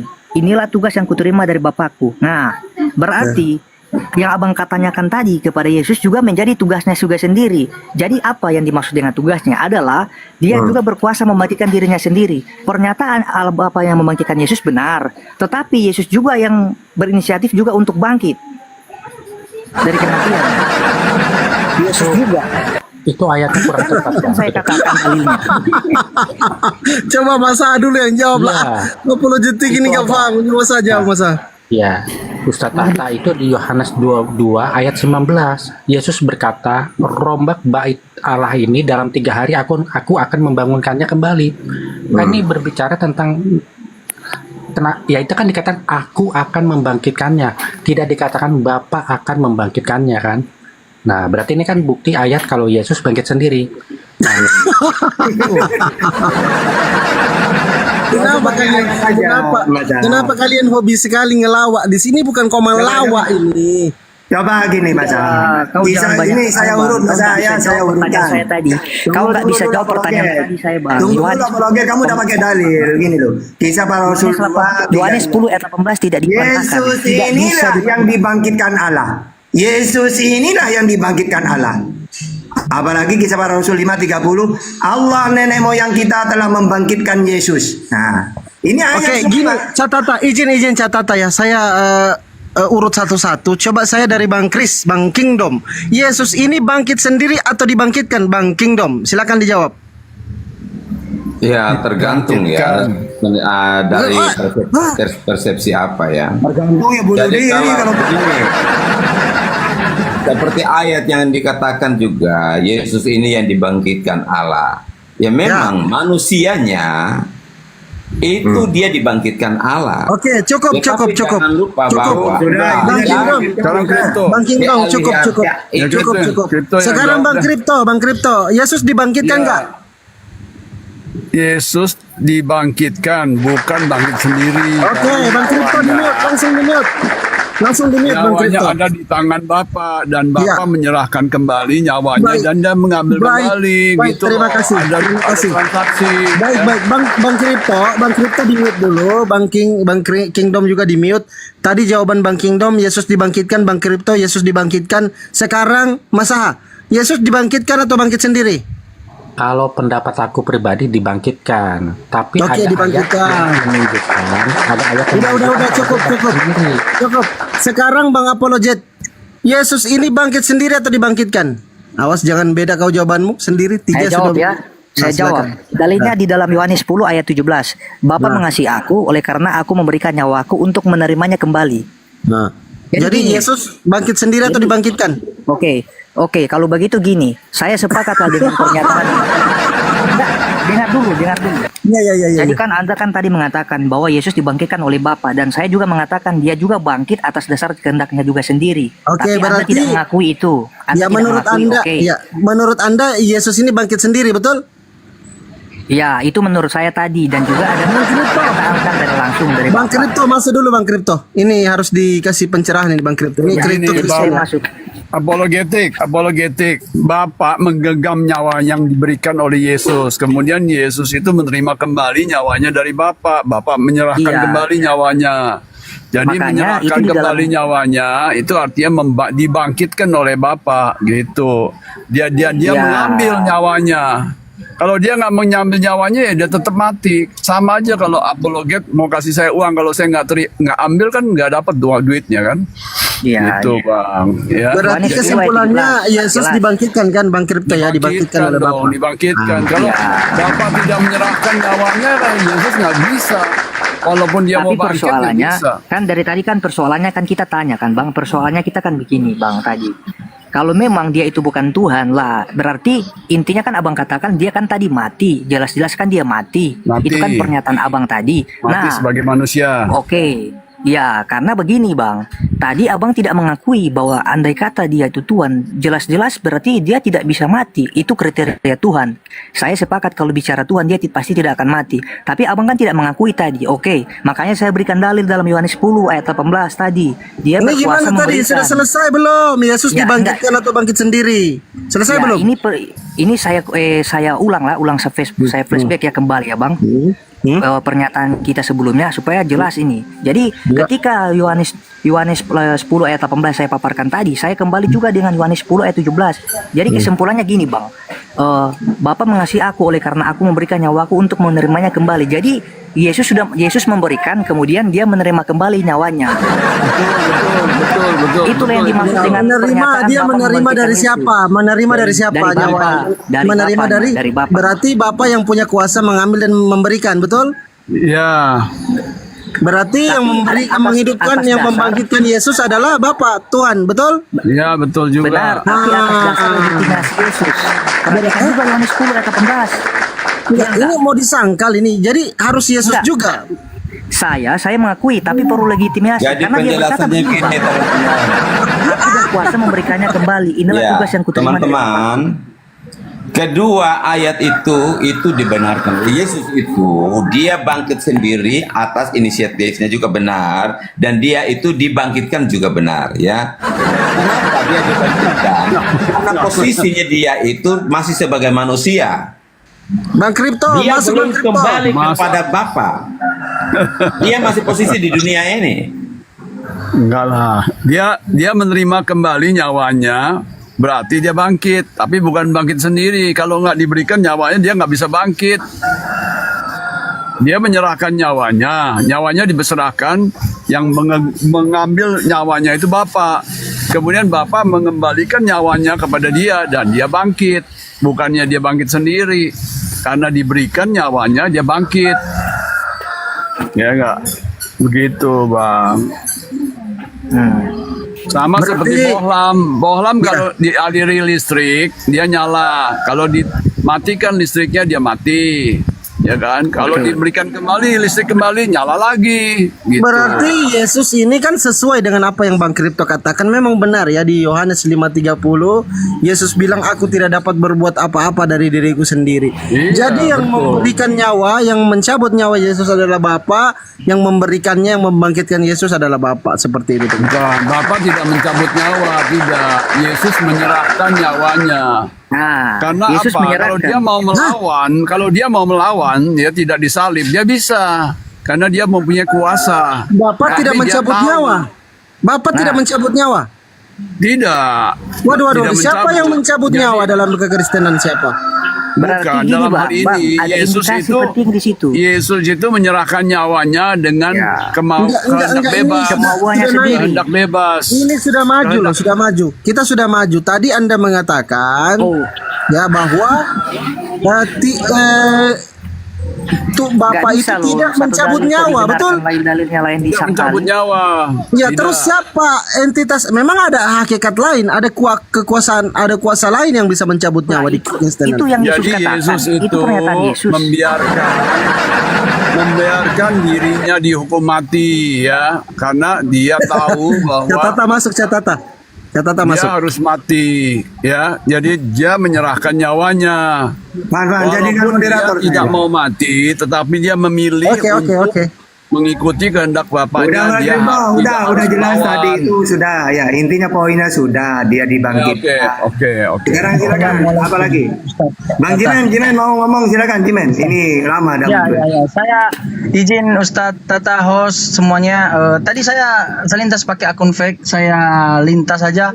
Tadi Bang Apologetik ini mengatakan bahwa Yesus tuh menyerahkan kepada firman Tuhan, dia akan mengambil dan memberi gitu dalam di dunia ini. Tetapi soal penyaliban itu, mari kita kembali bahwa bukti bahwa Yesus itu dia itu bukan menyerahkan dan dia itu bukan sukarela dalam penyaliban itu. Terletak pada firman Lukas 23 ayat 34. Ya Bapak, ampunilah mereka, tidak tahu apa yang mereka perbuat. Seharusnya kalau memang Yesus menyerahkan nyawanya, tidak perlu dia meminta ampun kepada orang-orang yang menyalibkan dia. Karena dia tidak tahu. Nah, Anda tadi bermain logika kan? Anda bermain logika, saya bermain logika dengan Anda. Ya. Kedua, Lukas 23 ayat 46. Ya Bapak, ke dalam tanganmu kuserahkan nyawaku. Dia menyerahkan nyawanya kepada tangan Bapak, bukan sukarela untuk penyaliban, tetapi karena disalibkan dia, lalu dia menyerahkan nyawanya. Karena dia tahu akan dia itu adalah disalibkan orang, dia akan mati.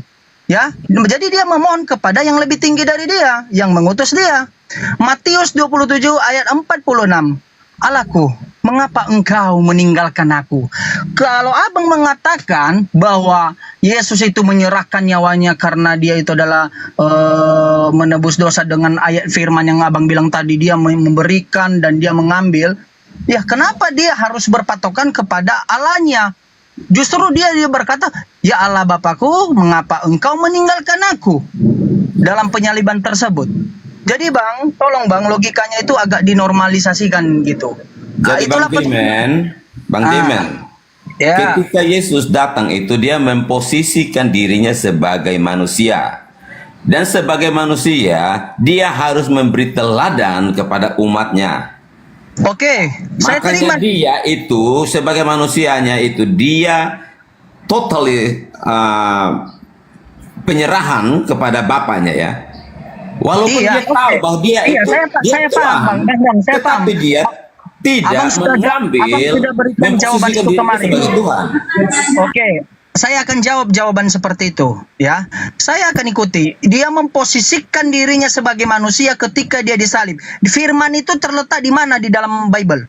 Berkata seperti itu. Itu analisis abang atau perkataan Yesus?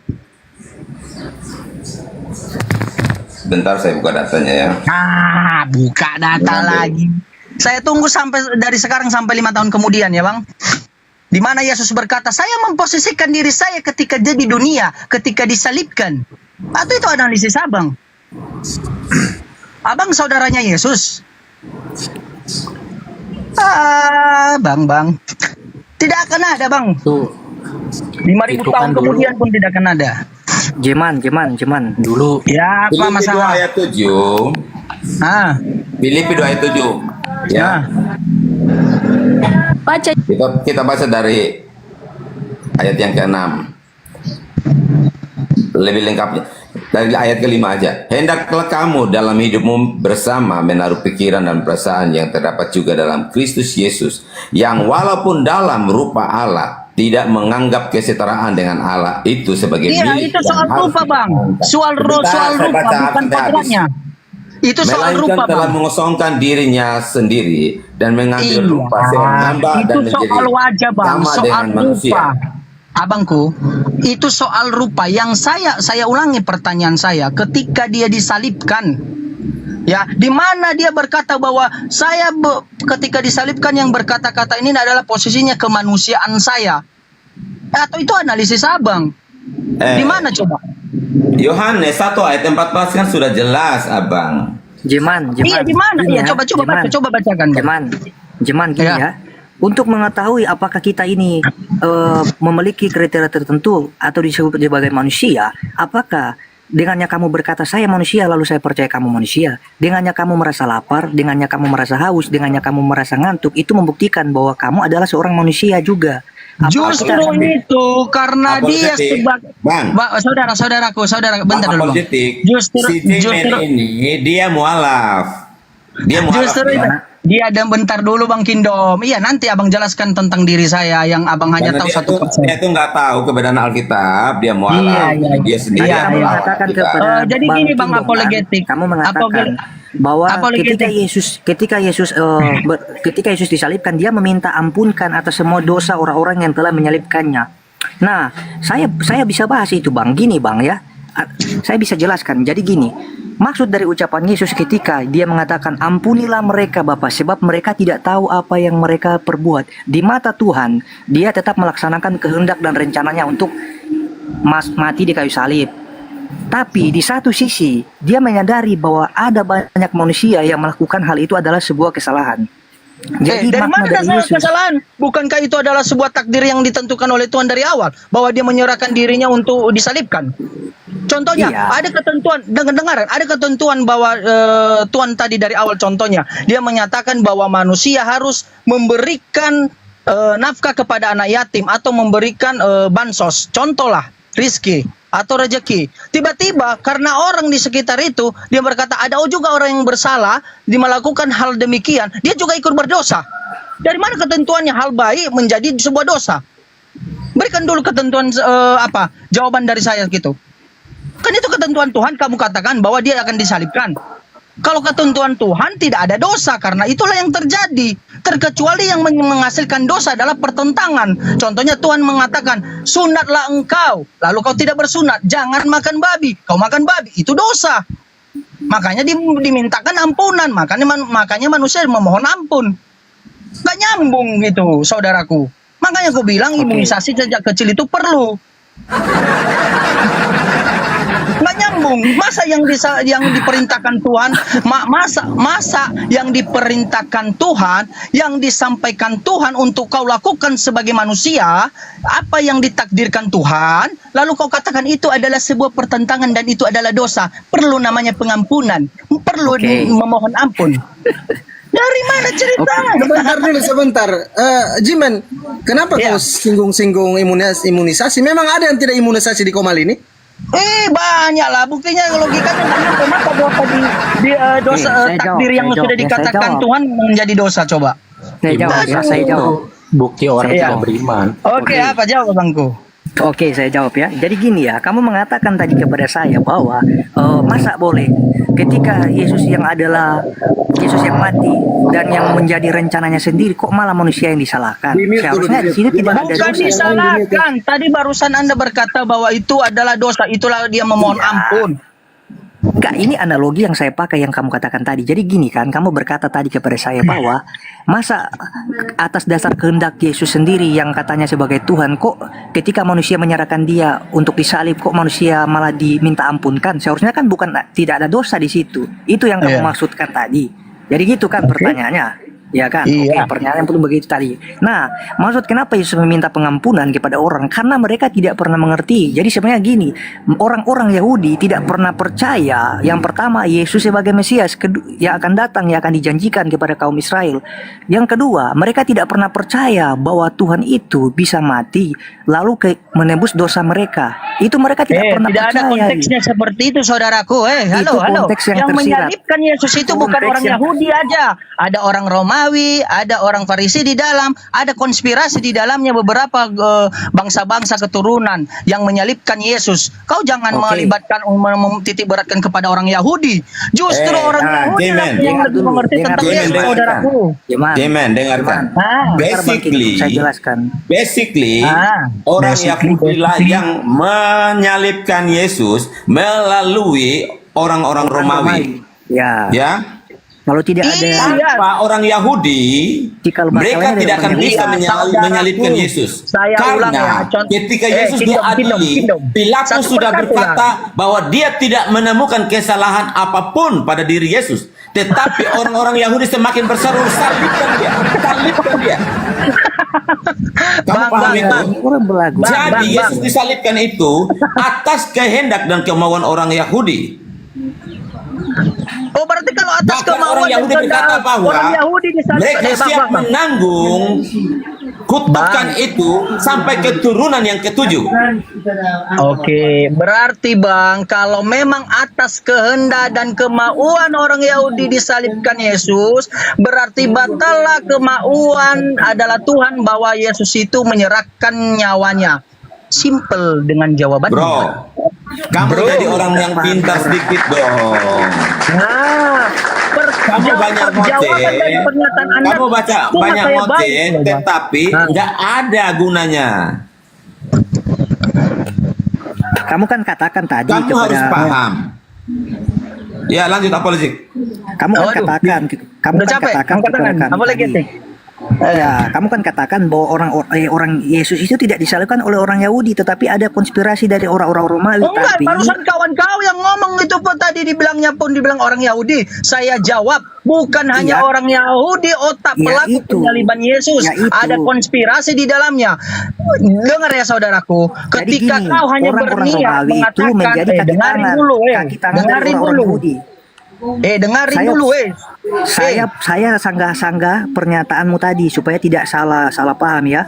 Kamu kan katakan tadi bukan hanya orang Yahudi tapi ada konspirasi dari orang-orang Romawi. Makanya dijelaskan orang-orang Yahudi lah yang menyebabkan cikal bakalnya sampai Yesus tersalibkan. Padahal ada pernyataan langsung dari pemimpin Romawi bahwa orang ini tidak dapat kesalahan satupun. Makanya orang-orang Nah, Yahudi lah yang berarti itu bersikeras. bertentangan dengan yang disampaikan Kingdom.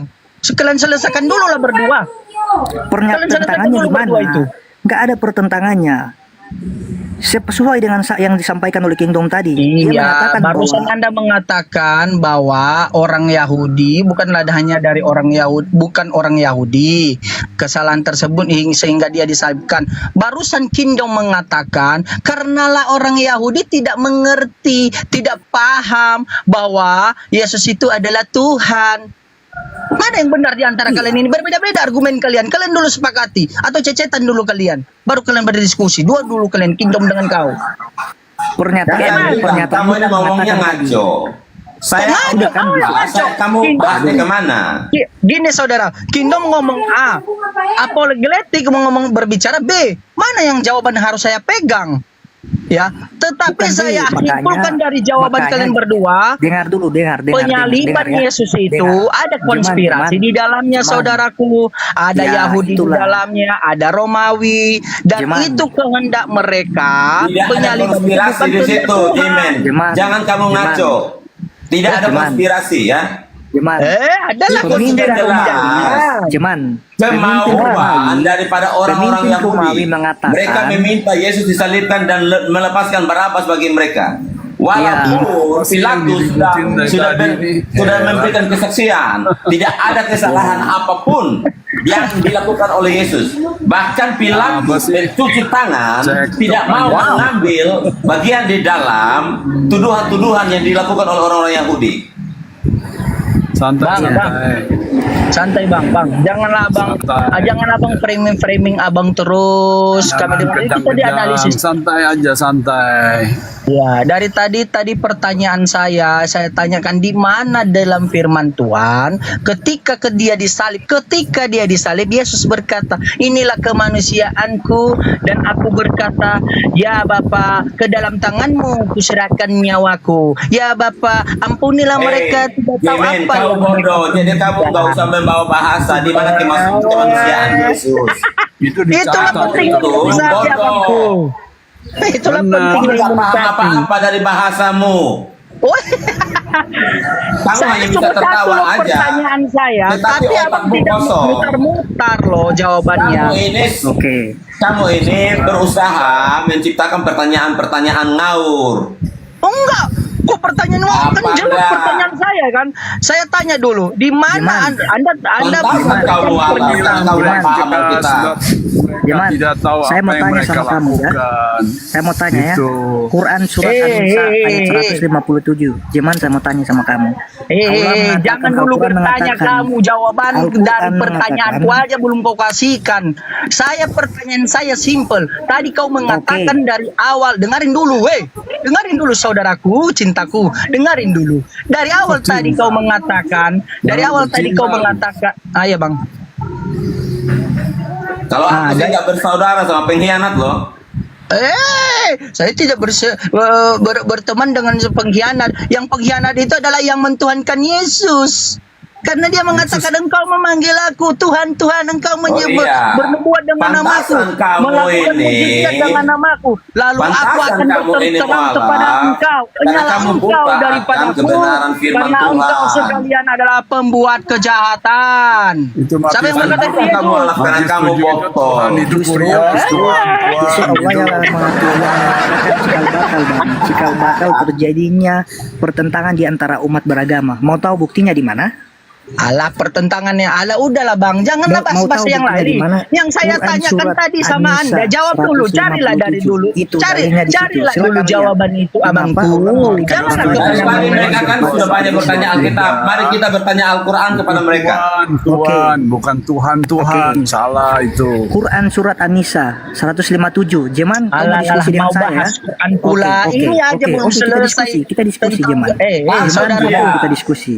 Takut dia nggak mau bahas Al-Quran. Takut dia. Kenapa Allah mengatakan kepada orang-orang bahwa Nabi Isa itu diserupakan, digantikan orangnya? Kenapa? karena itu Quran. Ada yang mengatakan Nggak usah Yudas, ada tanya. yang mengatakan Thomas, ada yang mengatakan nggak jelas lah. Di mana sebenarnya nggak ayat usah. yang gimana Memang ada iya, ayat yang Datamu dari mana? Literasimu Itu, bos. mengatakan hal demikian di mana? Itu Quran surat apologetik, An-Nisa itulah 157. Quran. Jangan tanya-tanya, itu memang Quran begitu. Bingung kan? Anda Abang nggak bingung. Di mana Memang datanya? Quran begitu. Buktikan sama saya. lah. Kok nggak bingung? Pasti Quran bingung, itu Pak. bilang diserupakan begitu. Udah selesai, nggak usah tanya-tanya. Saya Itu mau tanya Quran sekali kan lagi lo Jeman, mengatakan ya, bahwa kenapa itu diserupakan, Allah udah jelas. menyerupakan orang-orang Ya udah. untuk menggantikan Betul. Isa? Kenapa? Kok nggak Jangan tanya jelas? kenapa. Saudaraku.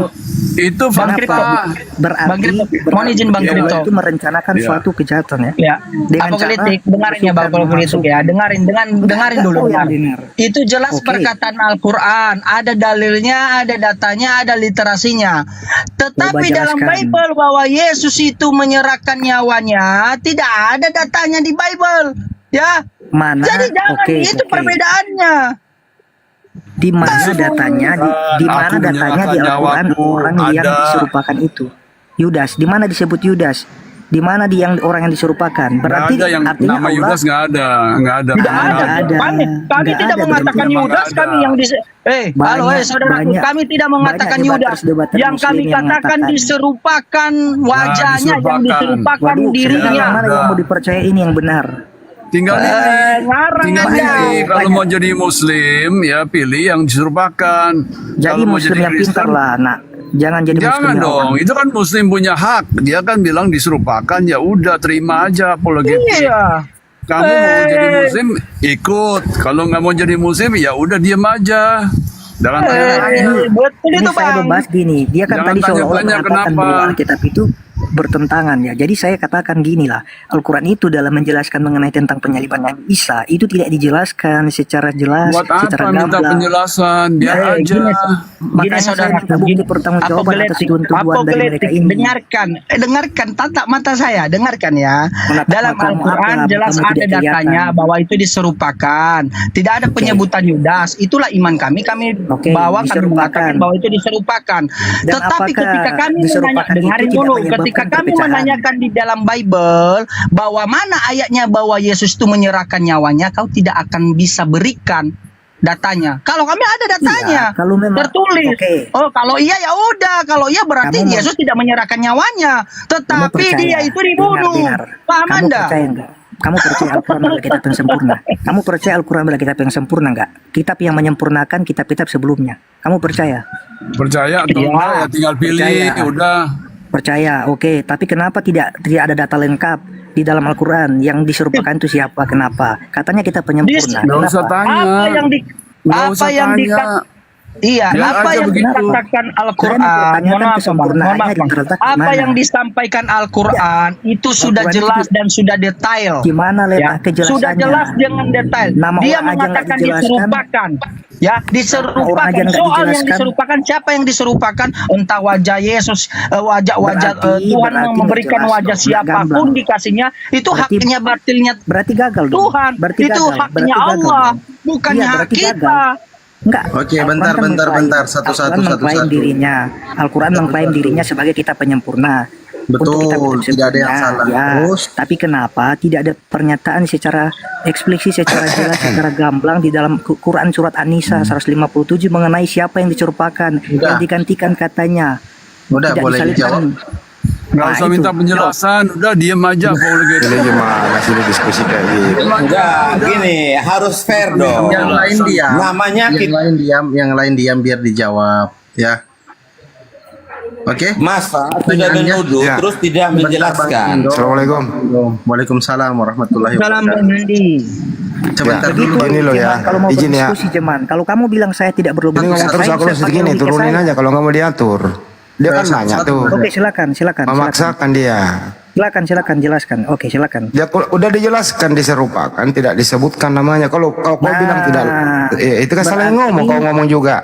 Berarti tidak jelas. Turunin aja Enggak, sini. Wan. ini. Kalau misalkan Anda membuat kesimpulan di sini, ini bukan komal lawak, brother.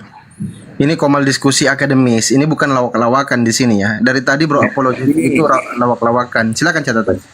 Saya 1 menit dulu, saya Ustaz Tata, 1 menit Tat.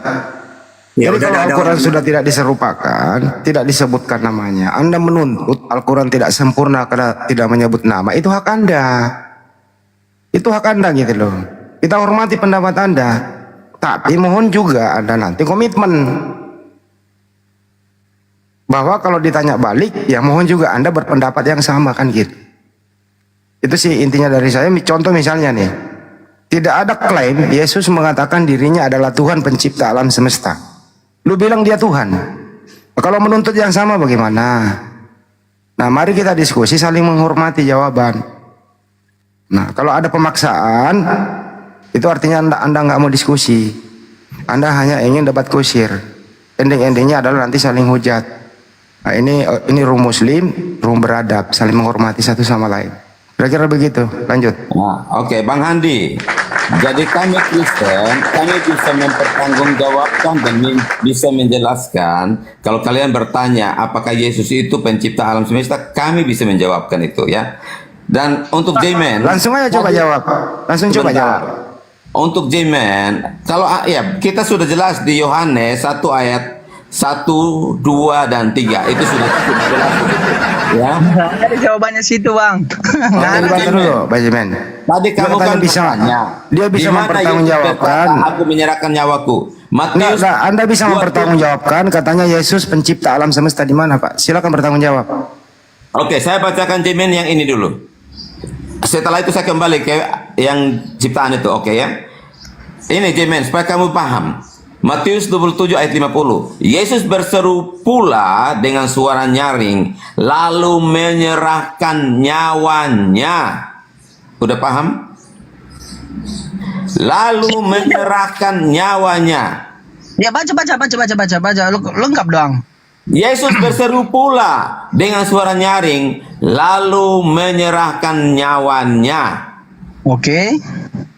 Ya sudah. Udah, cuma itu aja. Di ayat mana?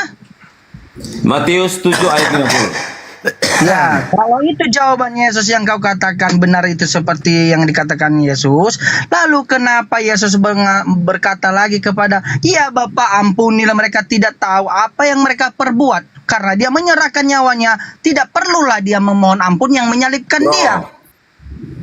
Itulah.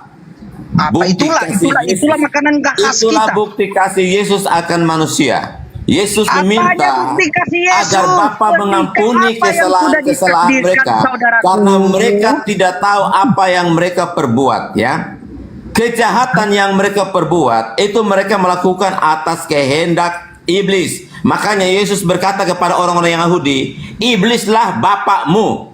Iya, oke lah. Kalau gini ya saudaraku, kalau penyaliban itu adalah kehendak Bapa dan dia menyerahkan kehendak Yesus dan itu adalah penyaliban itu adalah diserahkan nyawanya, lalu Anda berkata lagi dengan premis yang berbeda bahwa itulah karena kehendak iblis. Pertanyaan saya, itu kehendak Yesus atau kehendak iblis? Apa saya bilang kehendak iblis apa? Tadi saya katakan bahwa iblis, Yesus berkata kepada orang-orang Yahudi, iblislah bapakmu karena kalian berusaha untuk membunuh aku. Makanya, sudah, saudaraku, kalau itu ini bertanya ayat di mana Yesus menyerahkan nyawanya, saya sudah menjelaskan kepada Anda. Fix ya, bahwa Matius 27 ayat 50, Yesus berkata, kenapa kau tidak kasih waktu saya berbicara? Tunggu dulu saudaraku, ya. Kita diskusi. Dengarin ya saudaraku.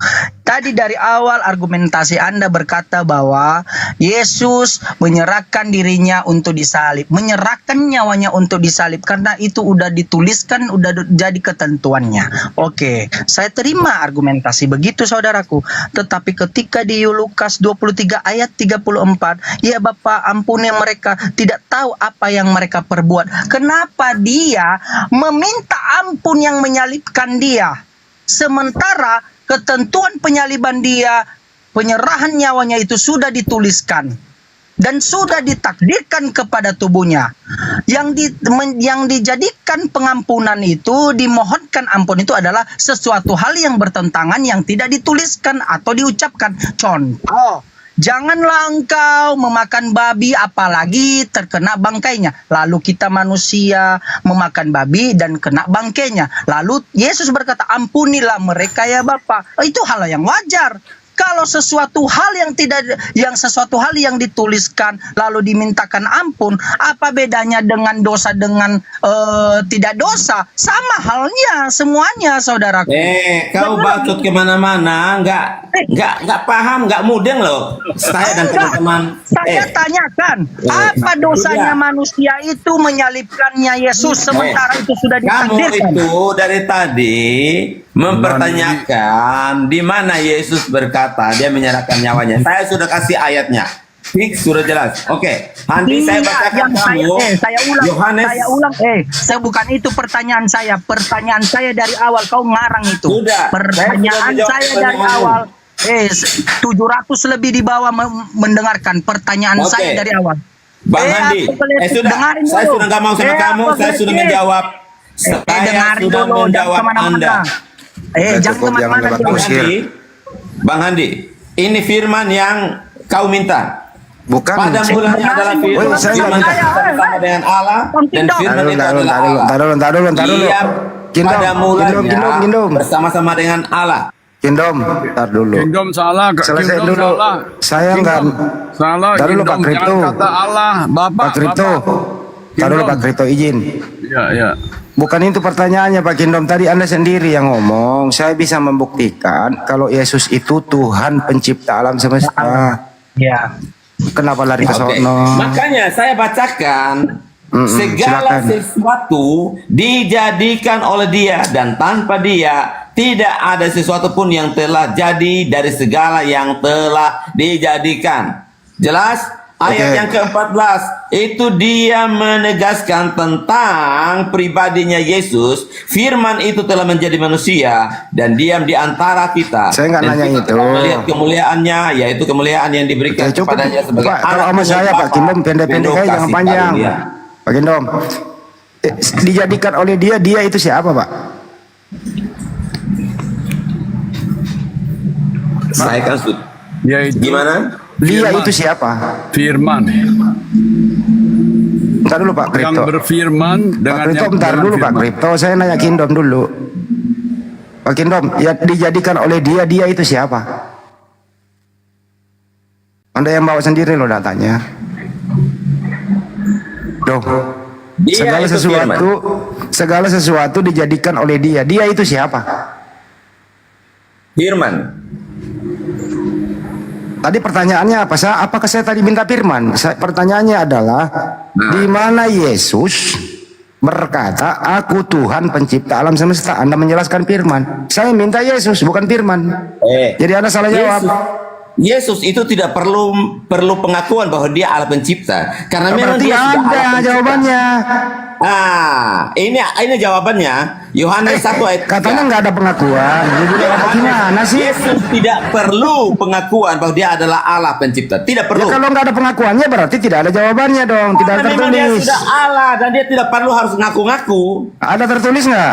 Lah, tertulis yang ayat yang ke-14 sudah dijelaskan Saya bahwa nggak nanya firman, saya tanya. Begini loh Pak Sudah. Kingdom, kita selesaikan di sini cepat. Bro. Oke, dengarkan baik-baik. Bro, Mohon Anda yang standby paham dulu ya. Alkitab, kami Kristen, Mohon bukan Anda Anda. standby dulu. Kita rapikan baik-baik. Ini kita nggak debat kusir, kita butuh kejujuran. Ya, yang mengerti Alkitab kami, bukan Anda. Iya, makanya diam dulu. Tadi pertanyaannya, di mana Yesus mengklaim dirinya Tuhan pencipta alam semesta? Anda memakai Yohanes 1 nomor 3, segala sesuatu jadikan oleh dia. Ternyata jawaban Anda hanya firman. Terus jawaban kedua Anda, memang Yesus tidak mengakui demikian. Artinya adalah pertanyaan saya tidak ada jawabannya tertulis. Betul apa betul? Yesus itu nama Ntar dulu yang Pak diberikan Kingdom. Jadi kepada pertanyaan seorang saya bayi. adalah tidak ada jawabannya secara tertulis di Bible, kecuali minta bantuan bintang timur. Lanjut, makasih. Ya, karena Anda ini nggak paham apa-apa sebenarnya. Oke. Lanjut, Bang lanjut. Kingdom. Saya mau nyetir. Ya. Ya, Bang Kripto di mute dulu ya, Bang Kripto Ya, ya. aku mau nyetir. Ya, di mute aja, di mute, nggak usah sampaikan ke kita. Bang Terang Lilin ini Kristen atau Muslim, Bang Terang? Silakan dibuka mute-nya. Ismine ini Kristen atau Muslim? Silakan langsung teman-teman Kristen. Kalau Kristen silakan. Oke, Ismine ini panggilan kedua. Ismine ini sama Terang Lilin Kristen atau Muslim? Panggilan kedua untuk kalian berdua. Baik, ini panggilan ketiga. Ismine ini Kristen atau Muslim? Udah turunin aja nggak kelamaan banget sih. Macet. Jadi sekali lagi saya simpulkan ya host ya. Lanjut. Artinya apa? Kalau tidak ada tertulis pertanyaan kami, lu tinggal ngomong. Tidak tertulis itu bahkan. Sebagaimana kami juga menjawab dengan jujur. Ada teman Anda yang diminta, siapa nama yang diserupakan itu, yang disalib? Kami tidak menjawab karena di Al-Quran tidak dituliskan namanya. Nah begitu juga Anda harus jawab. Oh maaf Bang Andi, pertanyaan Anda itu tidak tertulis di Bible. Selesai. Itu maksudnya jujur gitu loh. Jangan dikarang-karang. Oke? Nah kabur kan? Masih mau kedatang besok? Lanjut. Baik, kita sapa lagi yang baru naik ya. Bang Yor ini Kristen atau Muslim, Bang Yor? Bang Yor, monitor Bang Yor. Bang Yor. Oke. Silakan teman-teman yang Kristen naik ya, kirim permintaan. Yang Kristen, kawan-kawan Kristen silakan kirim permintaan. Kalau bisa typing dulu ya di bawah ya. Aku Kristen bang, mau naik, mau belajar Bible. Silakan, yang Kristen ya. Aku Kristen pengen belajar Bible nih. Ntar dulu bang Kripto. Kita coba naik-naikkan ini kawan-kawan yang minta naik ini. Siapa tahu ada Kristen. Ya kalau yang kawan-kawan Muslim mungkin standby dulu di bawah. Bang Dins Kristen atau Muslim? Bang Dins ini Kristen atau Muslim? Ya, udah nggak mau ngomong dulu. Kita simpulkan dulu ini topik tadi. Ada Ustaz. Jadi tadi mereka meminta Ustaz, katanya Al-Quran itu tidak sempurna karena tidak menyebutkan nama yang disalib, yang diserupakan dengan Nabi Isa. Nah, Ustaz dulu nih. Tadi Ustaz Tata belum dapat giliran. Silakan Ustaz. Iya, dalam ulumul Quran ya. Quran itu mujmal. Mujmal itu ringkas. Bagian-bagian yang penting saja yang diceritakan. Karena tuduhan yang terpenting di situ adalah tentang siapa yang dibunuh itu. Maka Allah cuma menceritakan, enggak, sebenarnya mereka ini tertipu sendiri. Yang mereka bunuh salib itu bukan Isa. Ya sudah, tidak harus disebutkan karena memang itu inti dari permasalahannya.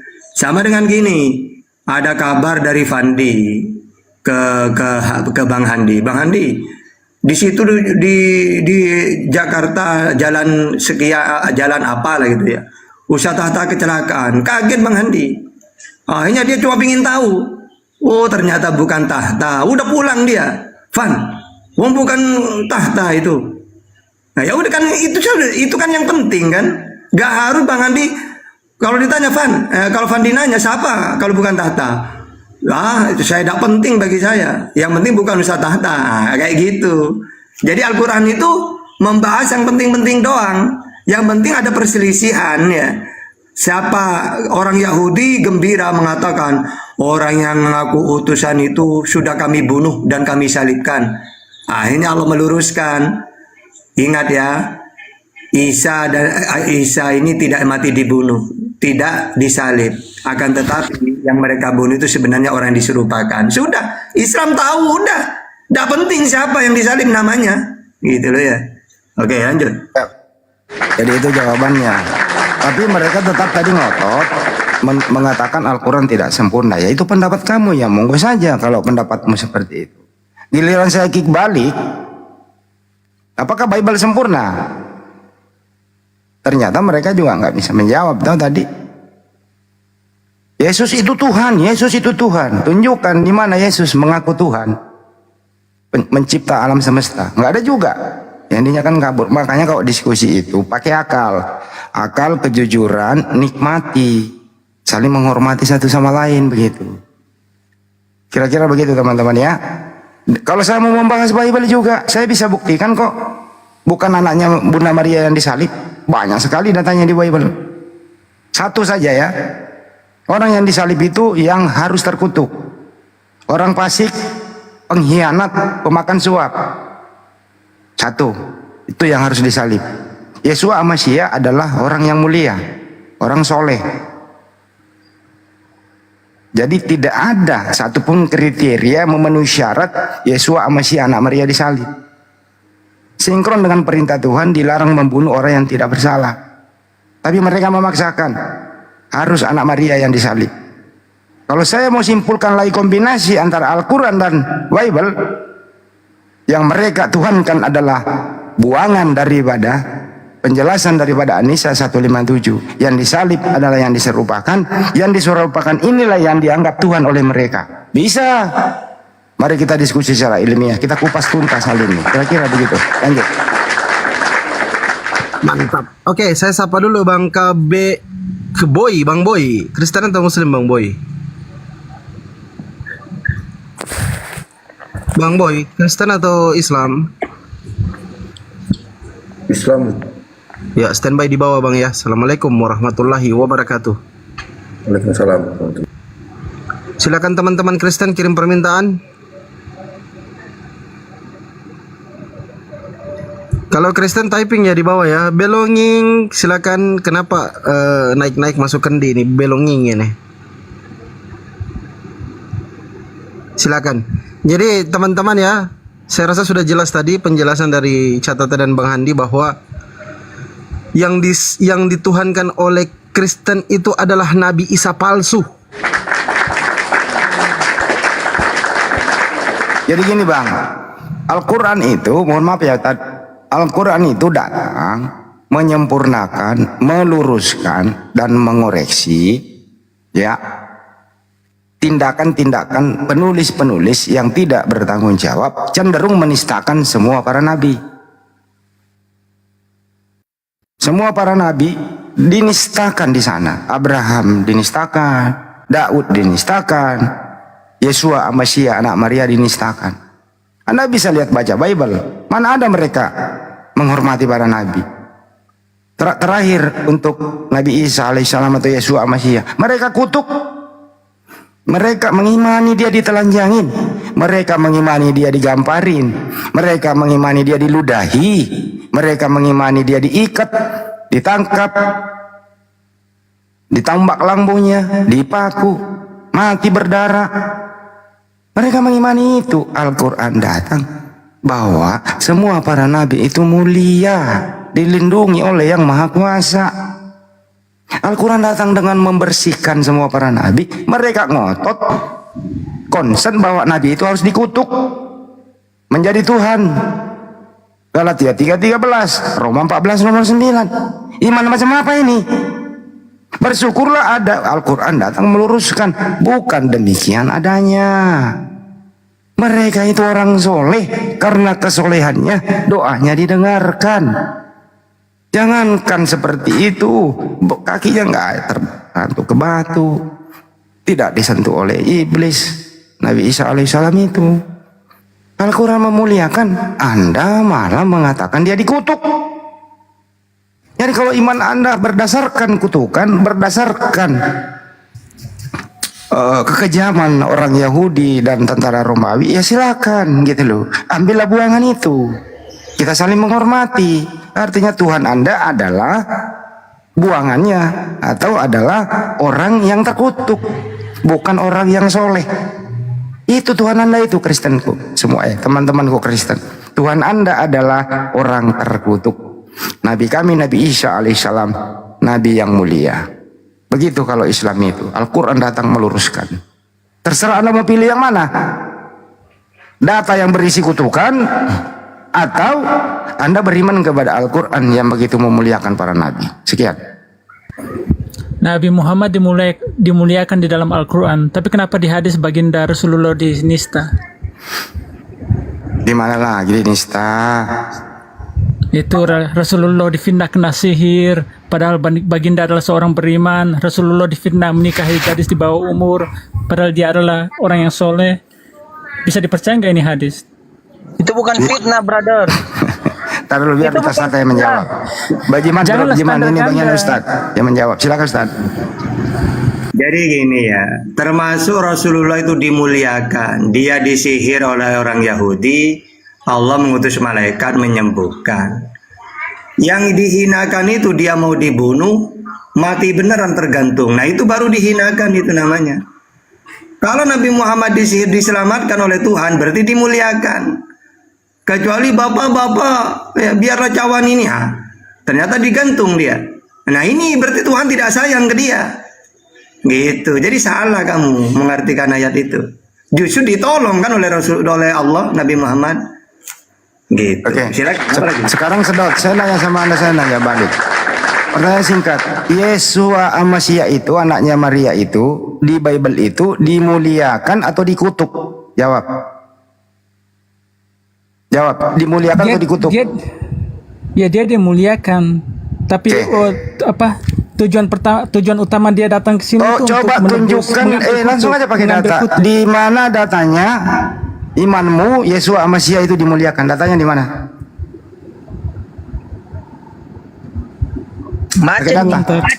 Macet. Pakai data.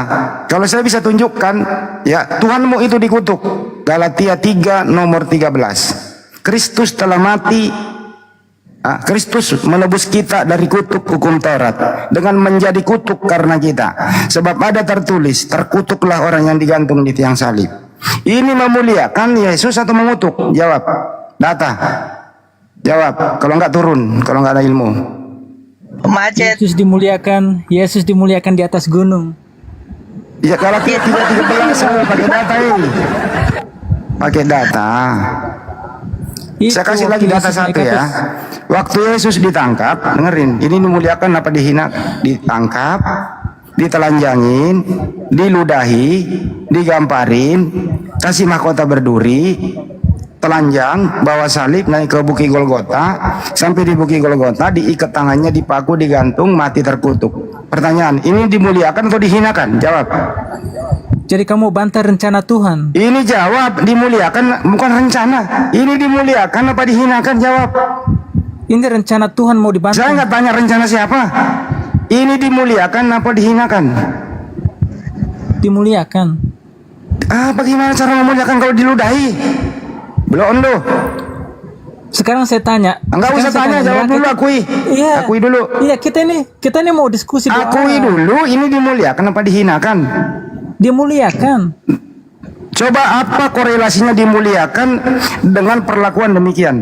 Digamparin, diludahi, digantung, ditombak lambungnya, mati terkutuk. Coba Anda terangkan aktivitas seperti ini, kejadian yang dialami Yesus seperti ini, bagaimana caranya itu adalah dimuliakan? Coba Anda terangkan. Oke, neraka itu tempat penyiksaan atau penyucian? Saya nggak nanya itu, coba ini terangkan dulu ini. Kok bisa dimuliakan pernah dihinakan? Bagaimana ceritanya? Ya saya mau tes juga akal sehat. Nggak usah jawab dulu ini. Sekarang luruskan dulu masih ini. neraka itu kan kalau tempat nggak penyiksaan, punya ilmu, tempat menilu penyucian. turun memalukan. Turun. Ilmu ini. Saya nggak butuh sampah diskusi kayak Anda. Saya nggak butuh sampah. Kalau mau diskusi dua arah harus. Iya, lu jawab dulu ini. Baru Anda tadi kan udah dijawab. Ya kan saya udah tanya, saya kan udah jawab dimuliakan. Terus kenapa Anda marah dengan bagaimana cara dimuliakan? Pada kenyataannya dihinakan. Gimana ceritanya? Coba tunjukkan data Yesus disalib itu dimuliakan. Coba tunjukkan data Yesus disalib dimuliakan. Saya kasih data Yesus disalib itu dihinakan dan terkutuk. Galatia 3 nomor 13. Coba baca. Itu dimuliakan apa dikutuk? Jawab. Segala kuasa telah diberikan kemana-mana jawabnya ngomongin salib, segala kuasa lagi. Justru yang berkuasa di situ bukan Yesus, tentara Romawi yang berkuasa. Orang dia mengikat kok, orang yang dia menangkap. Kamu nanya, nanti saya nanya. Bisa nggak? Silakan jawab dulu, itu dimuliakan apa dihinakan? Disalib. Saya jawab dimuliakan. Yakin? Bapak yang memuliakan dia, Bapak yang memuliakan dari dia. Dari mana memuliakan dia? Sedangkan dia dihinakan, disalib, dikutuk. Iya, dia dihinakan manusia tapi dia dia dimuliakan di surga. Ditangkap, ditelanjangin begitu, itu mulia atau dihinakan? Jawab. Hak. Saya udah jawab, dia dimuliakan di surga. Gak bisa jawab, Bos. Turunin, Bos. Kita nggak butuh kayak begini. Iya, nggak punya ilmu. Yang jelas. Itu apa tadi My Gary tadi Mang Andi, My Gary. Yang jelas itu dihinakan, coy. Iya. Artinya apa? Tidak ada perintah Sang Pencipta alam semesta demikian. Ten Commandment dilarang membunuh orang yang tidak bersalah. Dilarang membunuh. Datang iblis bersekongkol membunuh. Makanya yang dibunuh oleh iblis itu adalah bukan anaknya Maria. Dikasih makanan empuk oleh iblis. Apa namanya? Tuhan atau Sang Pencipta alam semesta, ya, mengiyakan itu iblis, memberikan makanan empuk penggantinya Nabi Isa alaihissalam untuk disalib. Anda mengimani itu. Jadi iman Anda berdiri di atas pelanggaran perintah Tuhan dan kemauan iblis. Jadi penggantinya Nabi Isa alaihissalam itu Tuhan kamu. Baru kau jujurlah kau. Macet kan kalau diajar di situ. Masih mau kau datang besok. Lanjut.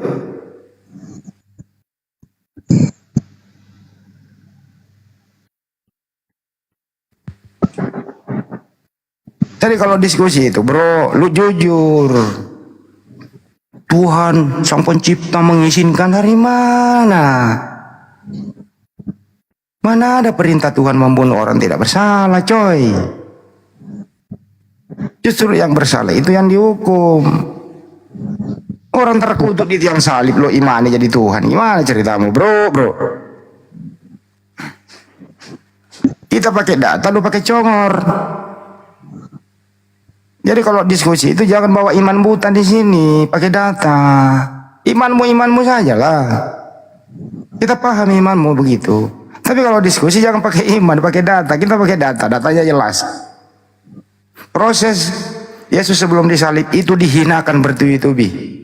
Direncanakan oleh Yahudi. Kayafas. Yudas berkhianat. Pilatus menangkap. Cara penangkapannya juga tidak manusiawi banget. Diarak di area publik, ditelanjangin. Sampai disalib, langsung dieksekusi seperti itu. Lu imani itu. Bagaimana ceritanya coba? Lanjut, ada tamu. Iya, Muslim semua ini Bang Andi. Coba yang kawan-kawan Kristen silakan ya kirim permintaan. Ini yang mau naik Muslim semua ini. Ada keperluan apa sih ini? Coba kita naikkan dulu. Apa keperluannya kawan-kawan Muslim? Silakan. Jimen, di mute dulu Jimen. Oh iya bang. Jimen, di mute dulu Jimen. Naik ribut-ribut, wah. Gimana ceritanya ini? Oke, yang naik ini Muslim. Doubling pula. Yang naik Muslim apa keperluannya? Silakan teman-teman Muslim. Bukan mute-nya, sampaikan apa keperluannya. Silakan. Kalau dia mau sharing apa-apalah. Apalah, Bu, Pak Macan sama Ibu Nana silakan. Kalau ada keluhan apa gitu. Tapi diam aja, diam baik. Man, Kiki silakan Kiki.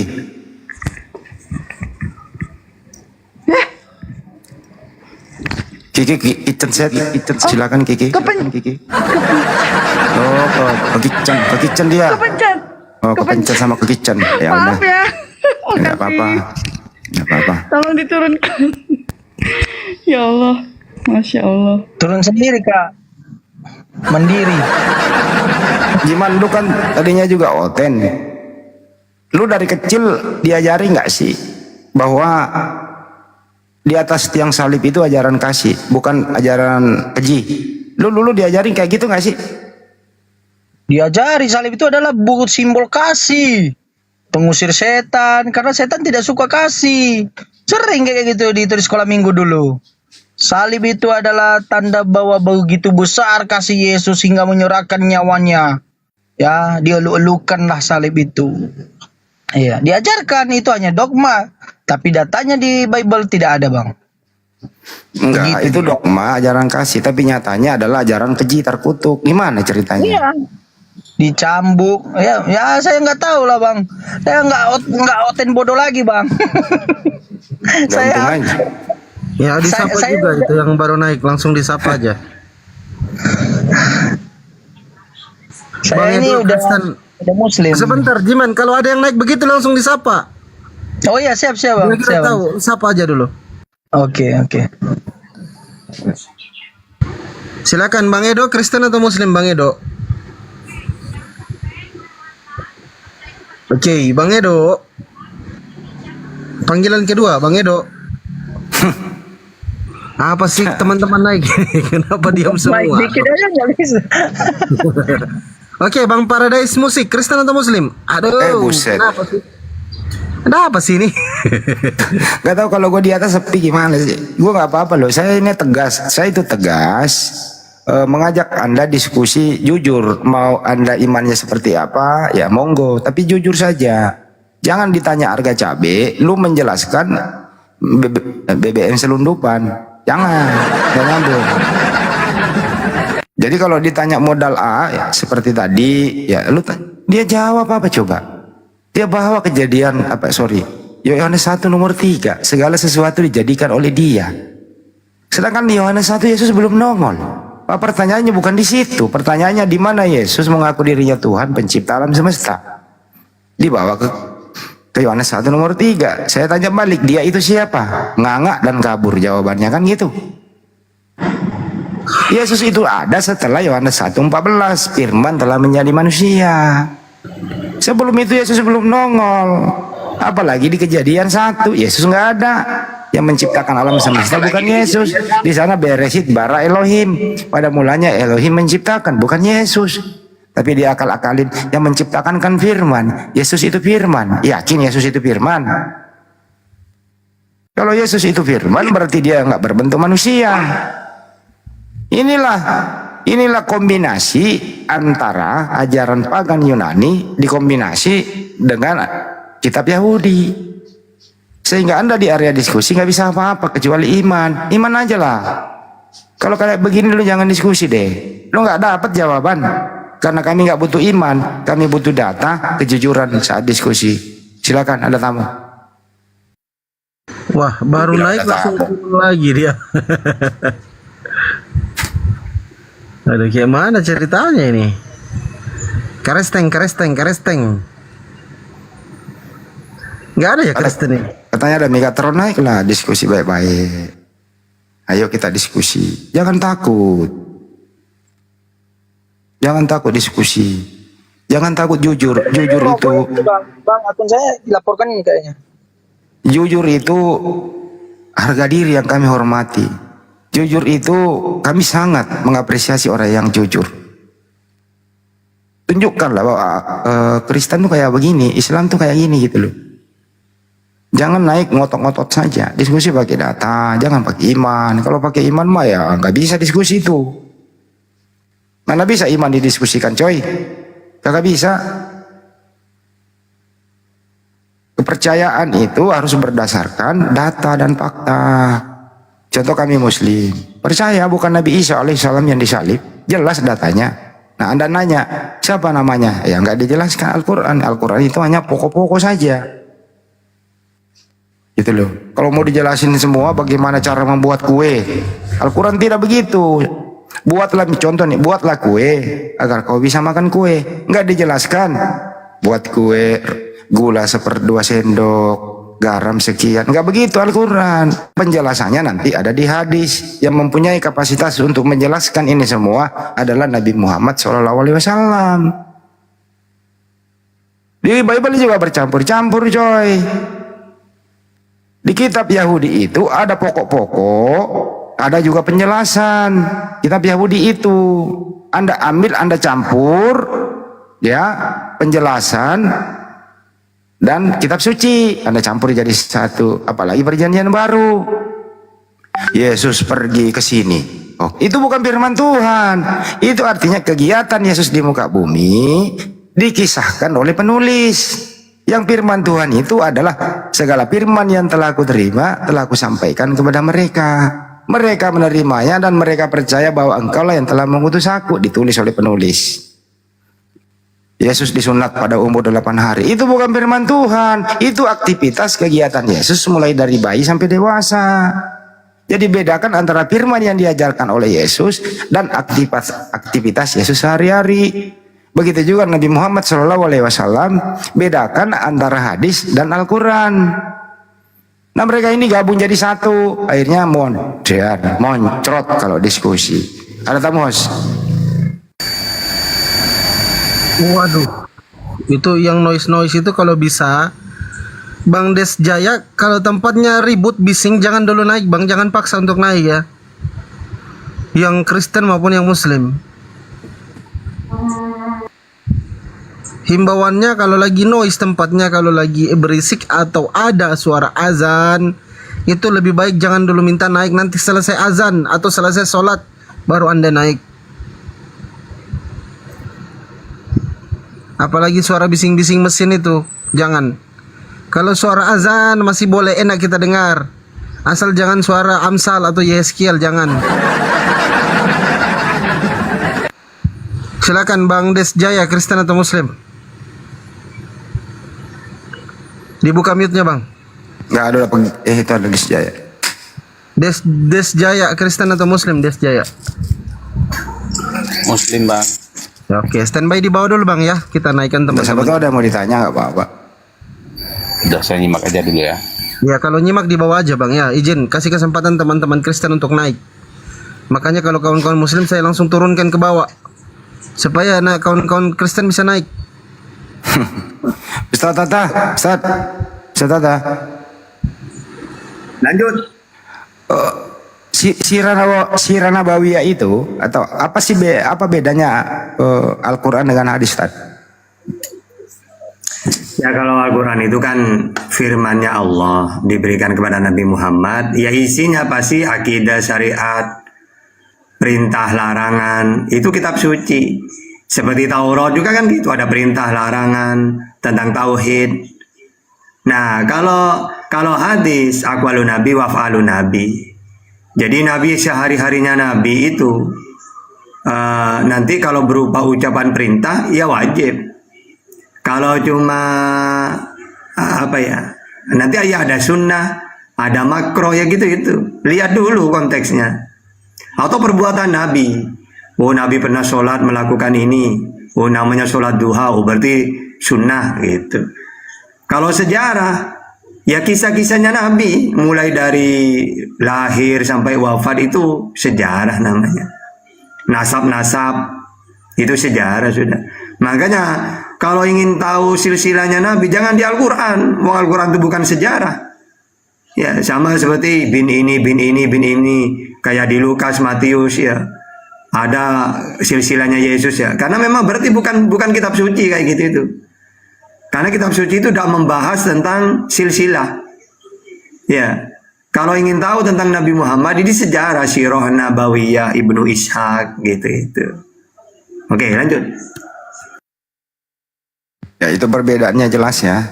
Dan ini dipisah ya Pak Ustaz. Enggak digabung jadi satu kitab ya, dipisah ya Ustaz. Iya berbisa. Kalau Al-Quran ya intinya firman Tuhan ya 114 surat itu. Kalau hadis itu ribuan itu, ratusan ribu itu. Bahkan jutaan itu. Karena Imam Suyuti kalau nggak salah hafal 1 juta hadis itu. Gitu. Nah sejarah intinya tentang terbagi banyak sejarah itu. Ada yang murni sejarahnya Rasulullah. Nanti setelah Rasulullah wafat ada juga sejarah tentang sahabat. Habis sahabat ada juga kisahnya sejarahnya tentang tabi'in atau tabi'in. Sampai para imam-imam itu ada sejarahnya semua. Gitu ditulis satu-satu. Lanjut. Ya itu ya, noten paham itu. Silakan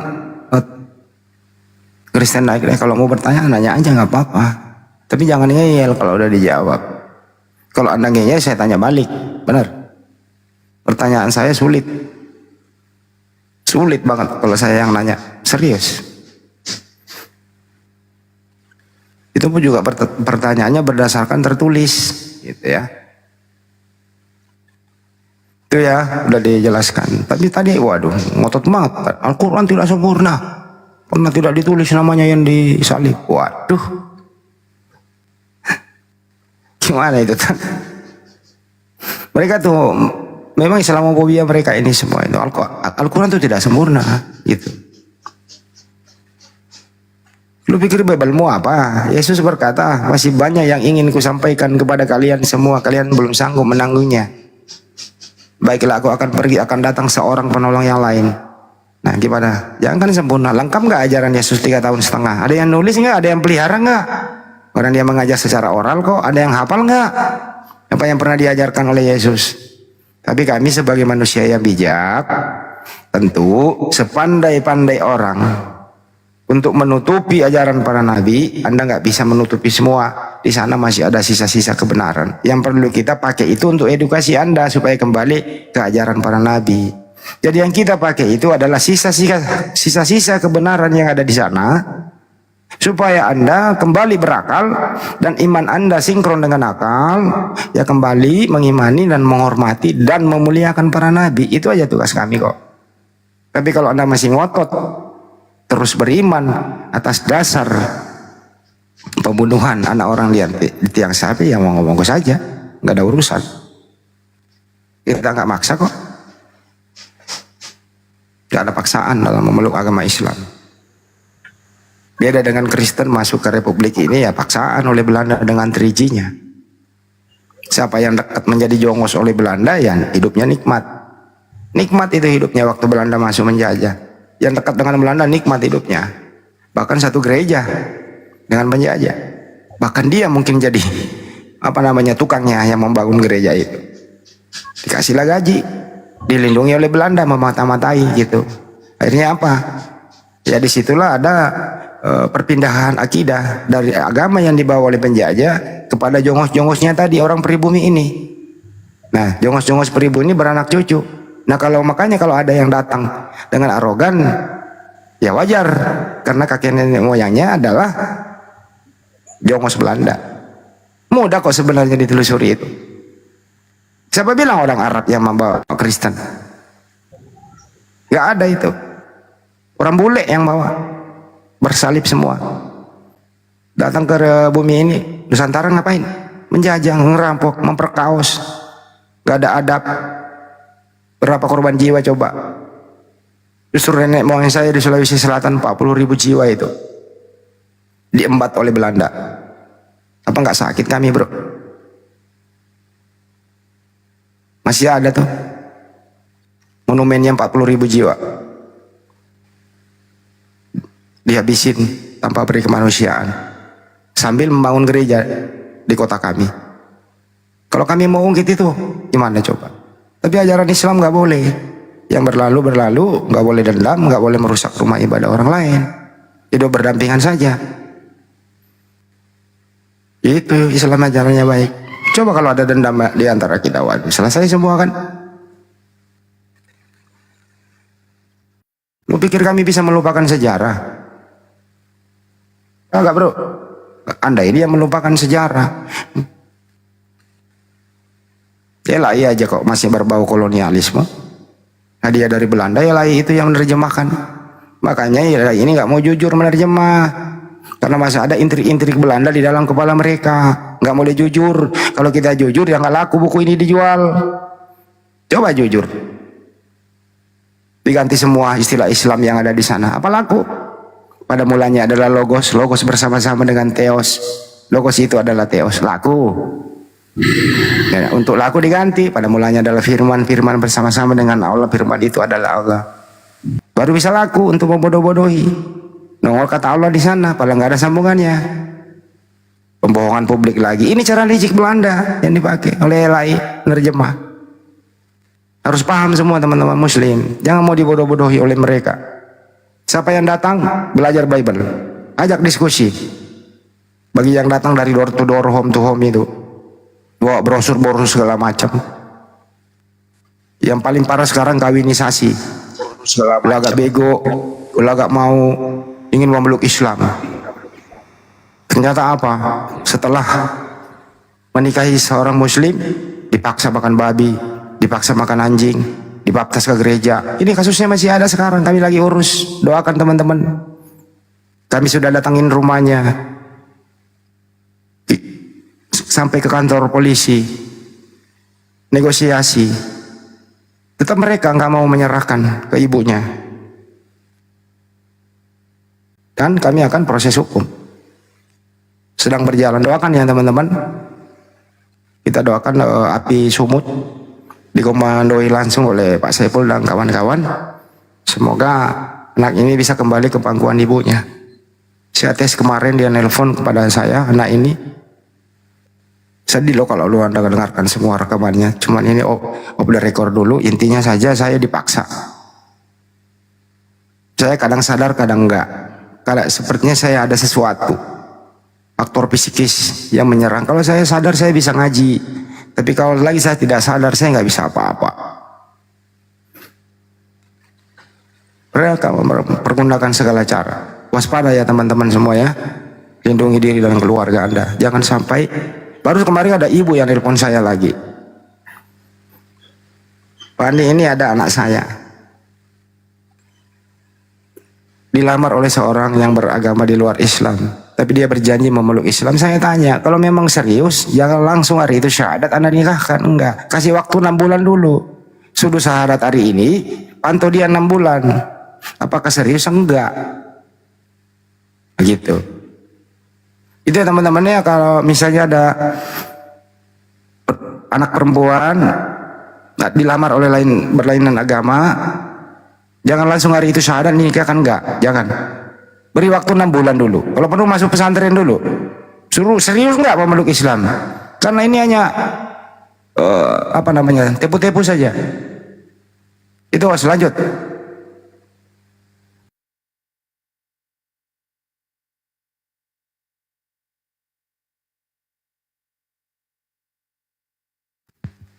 Mas Pandi, lanjut.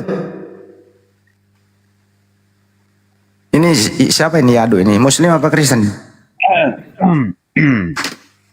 Saya tentu Kristen lah, bro.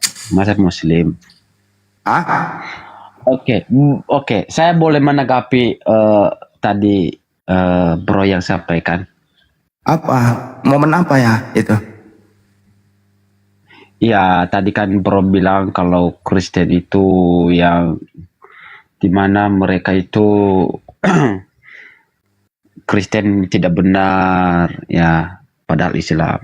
Di mana saya bilang Kristen nggak benar? Jangan di-framing loh. Ya tadi kan kamu bilang kalau memang Islam tidak berdamai, ya maka Indonesia ini gereja itu tidak berdiri kan. Nah, tadi kalau kita membuktikan sampai sekarang, coba kita lihatlah kasus-kasus yang baru-baru ini. Contoh aja di tahun 2024 inilah, jangan tahun-tahun masa lampau. Berapa kali dan berapa banyak rumah-rumah ibadah itu mengalami penolakan dan mengalami diskriminasi. Tunjuk satu langsung. Tunjuk. Begitu banyak, tunjuk satu di mana lokasinya. Tunjuk satu dulu. Langsung. Saya tuju satu. Saya tuju. Salah satunya di Bekasi kemarin. Bekasi, nama gerejanya apa? Bukan gereja. Bukan gereja, tetapi mereka berdoa, ya. Enggak, di Bekasi mana dulu? Jangan langsung ke intinya mereka berdoa. Bekasi mana dulu? Bekasi kemarin. Bekasi ya, Bekasi luas. Oke, bentar ya, saya kasih data dulu ya. Ya silakan. Ngomong kok gak pakai data. Bekasi mana? Ya. Oke, bentar bro. Saya tunggu 6 hari kok. Saya lebih suka orang yang pakai data. Oke. Cari aja dulu. Bekasi mana? Siapkan dulu datanya baru lu ngomong. Buahnya tapi satu aja lu nyari dulu. Semua bisa dijawab kok itu. Ayo, di mana? Bekasi mana? Oke. Tolong perbesar saya, Os. Bekasi mana, lanjut aja. Sebut aja, nggak usah ngomong aja Bekasi mana. Bentar lah. Tadi Anda mengatakan rumah ibadah ya. Rumah ibadah di Bekasi di mana? Rumah ibadah itu tentu ada namanya gitu loh. Rumah ibadah apa namanya? Oknum ASN. Apa? Oknum ASN protes. Doa bersama di Bekasi. Kemenang sudah damai, ya kan? Udah damai ini kan. Ini kemarin nih kan kasus-kasusnya bro. Ya. Ini kasus yang kemarin bro. Ya. Oknum ASN loh bro. Harusnya ASN itu nasionalis harusnya gitu bro. Kalau mungkin masyarakat sipil mungkin wajar lah. Tapi ini ASN loh bro. Terpapar pemahaman apa ini? Ini loh bro. Datanya bro. Itu kan. Ini judulnya nih di atas ini bro. Di sini sih oknum. Tapi terus agamanya Islam. Iya, agamanya Islam. Masalahnya apa? Ya iya, yang sekarang yang nyata real itu yang melakukan diskriminasi penolak itu siapa? Siapa? Oke, saya jawab ya. Islam. Silakan. Ya. Kalau seseorang itu oknum, kalau dia tidak setuju ya wajar, orang dia punya hak kok, gitu loh ya. Kecuali dia sudah bertindak anarkis, ya itu melanggar hukum. Tapi kalau pendapat, ya boleh-boleh saja, nggak ada masalah. Dan itu tidak membentuk kebijakan. Dan kasusnya seperti apa dulu? Dia beribadah di mana dulu? Apakah sudah ada izin kalau dia di gereja? Apakah gereja itu izinnya sudah ada? Atau kalau di dalam rumahnya itu, apakah sudah ada izin? Karena kalau secara kontinu, ya itu mungkin diprotes oleh mereka. Kebetulan dia ASN, kemungkinan mengganggu, parkirnya di mana-mana karena tamunya berdatangan dari seluruh penjuru, memacetkan dan mengganggu. Ya boleh dong dia protes, yang penting tidak anarkis. Nah ini salahnya di mana, bro, menurut Anda? Oke, salahnya di sini, bro. Ya, bukan masalah tentang tempat parkirannya terganggu, bukan. Itu yang bukan yang dipermasalahkan. Yang dipermasalahkan di sana, ya itu warga sekitar itu melarang ada ibadah di rumah tersebut dan doa tersebut. Oke, rumah Ya, itu contoh gereja aja atau rumah? kemarin. Gereja atau rumah itu? Saya tanya dulu, gereja atau rumah? Itu kemarin. Enggak, saya tanya baik-baik. Gereja atau rumah? Rumah. Rumah, baik. Rumah itu boleh Anda jadikan tempat ibadah Anda, silakan saja, tapi jangan mengundang orang dari luar ibadah secara kontinu, itu yang nggak boleh. Tapi kalau Anda mau beribadah pribadi dalam rumah Anda, mau jungkir balik, nggak ada masalah, itu kan privasi Anda. Tapi kalau mengundang orang lain sudah membuat semacam keributan secara kontinu, ya itu nggak boleh tuh, coy. Gimana sih kamu ini nggak bisa bedakan? Anda membuat undang-undang sendiri, Anda membuat hukum sendiri, ya. Nyata-nyatanya, ya aku kasih tahu ya. Ini kan Anda mungkin tidak paham tentang ranah hukum ya, tentang hak-hak. Emang lu sekolah hukum? Lu melawan gua secara hukum? Iya, saya paham. Oke. Ya, Saya tes dulu. Saya tes dulu. Saya paham. Saya kalau ngerti hukum, lu lawan gua masalah hukum. Pasal berapa? Pasal berapa? Diam. Pasal berapa itu penista agama? Pasal berapa? Bentar dulu ya. Saya tanya dulu. Jadi, Pasal berapa itu penista agama? Pasal berapa? Katanya ngerti hukum. Dengar dulu. Kamu ngajarin gua hukum. Pasal berapa penista agama? Dengar dulu saya ngomong. Ya katanya ngerti hukum, saya langsung tes. Aduh. Lu ngerti kuhab? Coba. Lu ngerti kuhab? Dengar dulu. Saya ngomong. Katanya ngerti hukum. Ya. Coba SKB, Ya. SKB 2 Menteri isinya apa? SKB 2 Menteri. Lu ngerti hukum? SKB 2 Menteri aja deh. Apa isinya? Dengarkan dulu. Saya jelaskan dulu setiap. Apa lu mau jelaskan? Lu gak punya ilmu hukum gimana sih? Lu mau menggurui saya gimana sih kamu? Gimana? Lu ngerti hukum tapi lu ngajarin gua, enak aja lu. Nyawa apa? Jadi oke, bro. Penistaan agama itu ya ada Pasal berapa? syarat-syarat. Pasal berapa? Oke, pasal KUHP ya, 156A. Ya, bunyinya pelaku dengan sengaja mengeluarkan perasaan atau melakukan perbuatan yang pada pokoknya bersifat permusuhan, penyalahgunaan atau penodaan terhadap satu agama di Indonesia. Ya, itu. Oke. Ya. Terus yang banyak melanggar ini siapa aja? Yang banyak melanggar ini siapa? Oknum ASN kemarin, bro. Udah diproses hukum belum? Loh, kan damai, bro. Nah, kenapa enggak proses hukum? Udah damai. Siapa yang mendamaikan? Oke, gantian ya, saya kasih lagi contoh satu nih. Saya lagi yang ngasih, diam. Ya, ini diam dulu, saya kasih lagi data. Ini tadi kau ASN, saya kasih bupati. Ya diam dulu, saya kasih kasus bupati. Diam, kalau enggak gua turunin, gantian. Ini udah kelar, oke? Bupati Tolikara, lu nggak mau dong dengerin gua.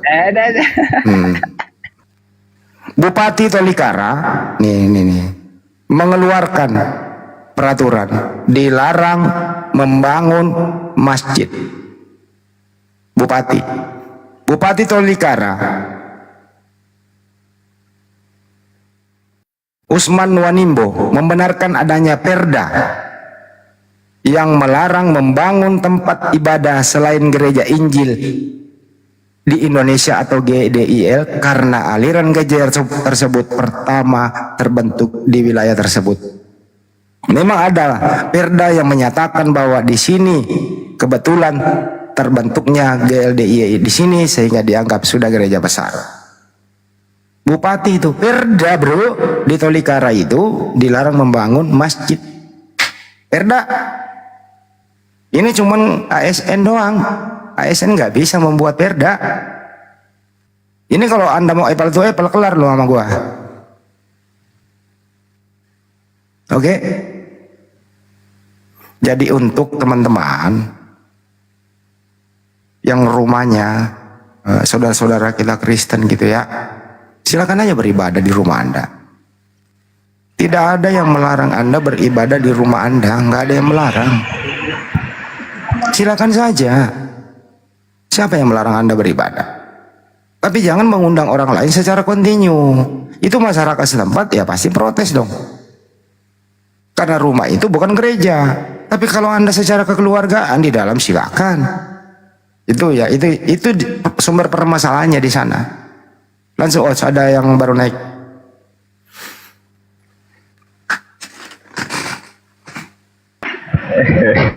Ya, halo Bang Andi. Ya Bang, silakan. Nggak apa-apa Bang, aku cuman ngerjai penonton aja. Maaf ya Bang Andi. Lu kok ketawa sih Bang? Muslim. Iya, tapi jangan terlalu ketawa Bang, nggak enak didengar. Iya, aku ngerjai mereka aja tadi. Gara-gara apa? Itu udah ada udah ada pasien.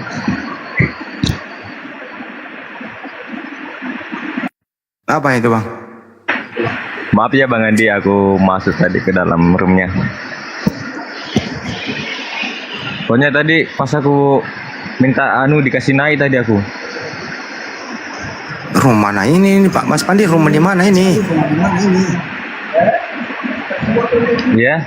Room di mana Bang? Nggak ngerti gua. Apa sih?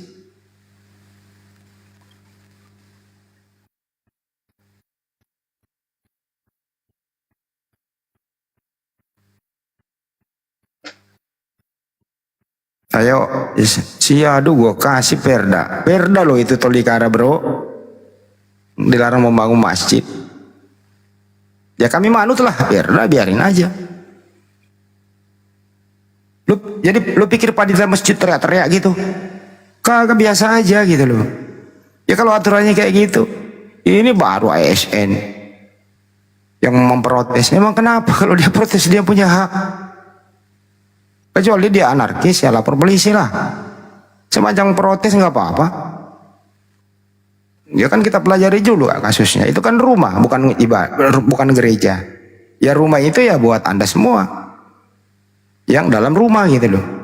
Jangan kontinu mengundang jamaat lain, kan aneh-aneh juga kan. Ya boleh dong tetangganya protes kalau dia berisik gitu, mau menghalangi jalan. Ya komplek apa sih, segede apa sih, parkirnya di mana kan gitu. Biasa aja itu, hak orang kok. Nantangin juga masalah hukum.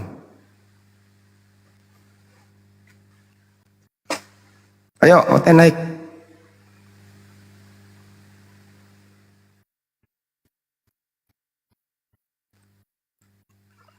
Mas Panji lanjut.